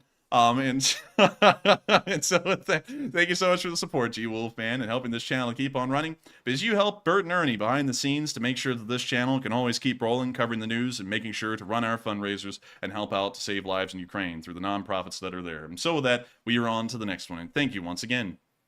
All right, and up next we have a live chat question from Luke the Drifter, who says, "Do you think the Russians know how ridiculous the propaganda is, or are they trying to?" Or are they to the point to where they believe the lies themselves? I would say they probably believe the lies themselves at this point, to be totally honest with you, because from what we understand, Radio Free Europe actually ran a poll in Russia, however accurate this poll may be, and 70% of the Russian public at that time, which was around December of 2022, supported the war effort. And I would assume that that number has probably only dropped 5 to 7% in between then and now, and that's giving a very liberal estimate in the change in percentage. I would have to say that it probably is the case that they believe the propaganda all the way, and well, at least at the moment. And so with that, I hope that does address that fairly well. Thank you once again for support. And with that, we are on to the next one. And the next one goes to MSVS, who says, "Would you say the counteroffensive has started, looking for weakness on the front lines and hitting strategic targets to include incursions to time Russian response?" I would say that this is most likely not the counteroffensive hasn't started because we haven't really seen anything on the army group level. We've seen things on company level, battalion level, and even up to brigade level, but that's only in Bakhmut. But we've never seen anything that appears to be composed of an army group, which is what we've usually seen in the prior counteroffensives, like the Balaklia counteroffensive and the Kherson counteroffensive as well. So I have a feeling that the counteroffensive has not started yet. We're probably looking at probing attacks to see if the lines are soft enough for that counteroffensive where they're planning for it, but we're probably not seeing it in full yet. And so with that, I hope that does address that fairly well, and we are on to the next one. All right, and our next question is going to go to Benjamin Reynolds, who says, "Do you think Ukraine can eventually become a global tourist hotspot?" And I think so. Global tourist hotspot in Ukraine? Yes. I personally think so. After it gets rebuilt, it'll probably be really modern. I could see it. I could especially see it in a few specific places. Lviv is already like a tourist spot in a way for Ukraine, so it will certainly grow after the war. And I definitely think that Crimea and Odessa will certainly become tourist hotspots after the war, because Sevastopol in Crimea as a peninsula is actually known for its beaches and was, during Soviet times, pretty much where everyone took their beach vacations in almost the entirety of the Soviet Union, unless you were in the Far East and then you took it in Vladivostok. You also took some in Georgia, but those were more so spas and not really the beach itself. Crimea was where the beach was. So I have a feeling that it will probably become a pretty big tourist destination spot, probably not internationally. I would have to be honest, realistic, I guess you could say limitations. It probably wouldn't be an international tourist hotspot, but it probably would certainly become a tourist hotspot for the countries around it. Even after the war, if Russian and Ukrainian relations begin to improve, we'll probably even see that Russians once again return to the beaches of Crimea and take their vacation there. Because even now, like, there are some Russians who, held under high water, even if Russian air bases are being bombed literally right off the beach, they're there still swimming, which is just bizarre to me. But apparently people just love the Crimean beaches like that. So with that, I hope that does address that fairly well. And we are on to the next one. All right, and our next question is going to go to, let's see here. It's going to go to Margaret Hemsley, who says, how did the world manage to keep the Second World War going for 4 years each without crashing the world's economy? The United States, well, actually, that's a very good question. The United States was able to lend-lease a lot of its equipment to foreign countries, and those foreign countries, after the war, they actually had a little bit of a tough time financially, and some of that, well, some of the U.S. dealings in the war could actually kind of be associated with the collapse of the British Empire and the French Empire, at least officially. The French Empire kind of exists in a quasi-existent state now in Western Africa, but it doesn't really exist on paper. The British Empire, however, completely collapsed. We don't see a British Empire any longer. We just see a Commonwealth of Nations, and that's nothing similar to the empire itself. The United States lending its aid and equipment to those countries, it kind of could be credited that they weren't really able to finance all of that.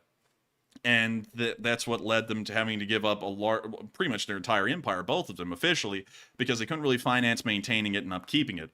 The Soviets, however, I forgot the exact dealings, but they kind of got out of paying or returning, well, paying in full for a lot of the equipment that they used, and they ended up keeping a good amount of it as well. And that may be the reason why they were able to kind of weather the war economically so well. But wars are incredibly expensive, very expensive as a matter of fact, and it requires a lot of manpower, resources, and effort to keep a war running. And it honestly is a miracle that both world wars lasted 4 years, because by the time these wars were ending, a lot of the, I guess you could say, participants in these wars were on the verge of bankruptcy. In fact, in the United Kingdom and France at the end of World War I, there was just a few $1,000s in equivalent to even US dollars in modern day money in the treasury of the United Kingdom and France. And they were running on almost nothing at that point. Which is insane to think about, but wars can destroy a country not because of the war itself, but because of bankruptcy and not being able to afford the continuance of it. But with that, I hope that does address that fairly well, and I think we're on to the third to last question of the night. All right, and this one goes to Richard Rohde, who says, what would put at the chance that the Wagner pullout is more of a ruse, and they will be positioned somewhere that the Moscovians think will be a hit for the counteroffensive? Reread that one again real quick. I need to hear that again. What would put at the chance that the Wagner pullout is more of a ruse, and they will be positioned somewhere that the Moscovians think will be a hit for the counteroffensive? I have my doubts on that one, because the Wagner is a little bit more competent than the Russian army. Sure, we have seen that in Bakhmut, especially when the Russian army started to get slaughtered on the flanks. We have certainly seen that the Wagner is a little bit better.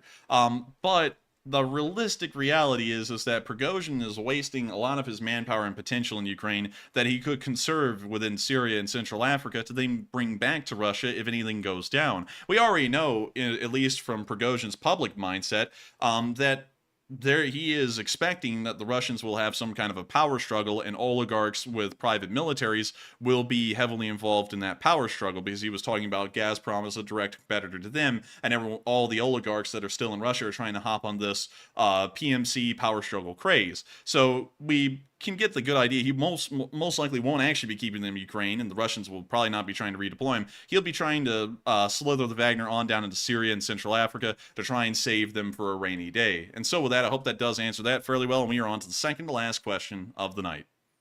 All right, and this one goes to Iceland, who says, how is Russia recruiting now, and do you think they will end up with a big mobilization? Russia is recruiting. It's kind of like the commissar just wanders around, sees someone, and they press gang him. Kind of like that. That's about what we've seen. You know, we can't really get into a lot of details about that because we don't really see a lot of video footage of how that happens.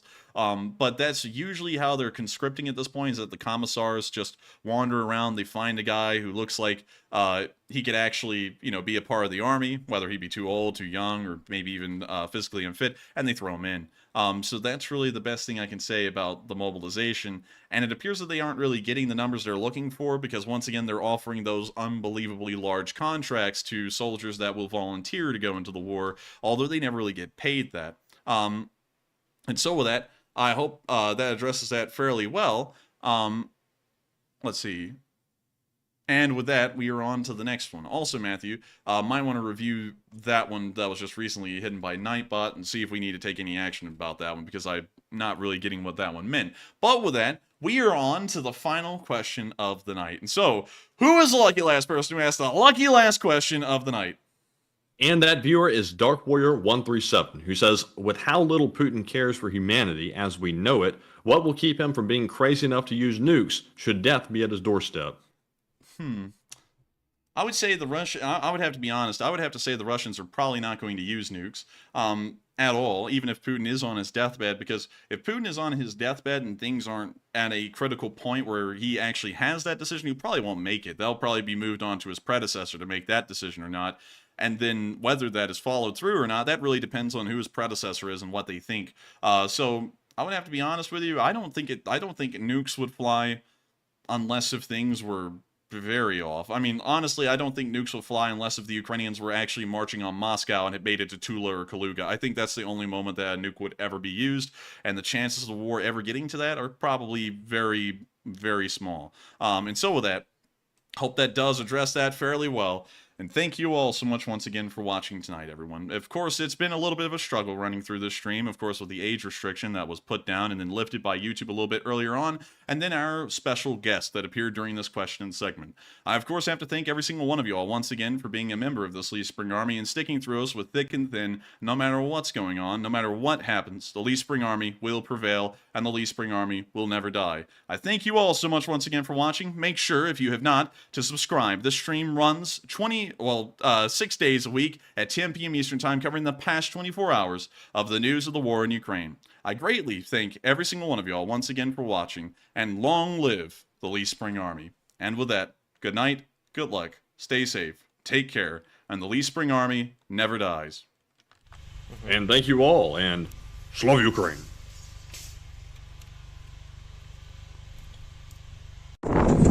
Yes.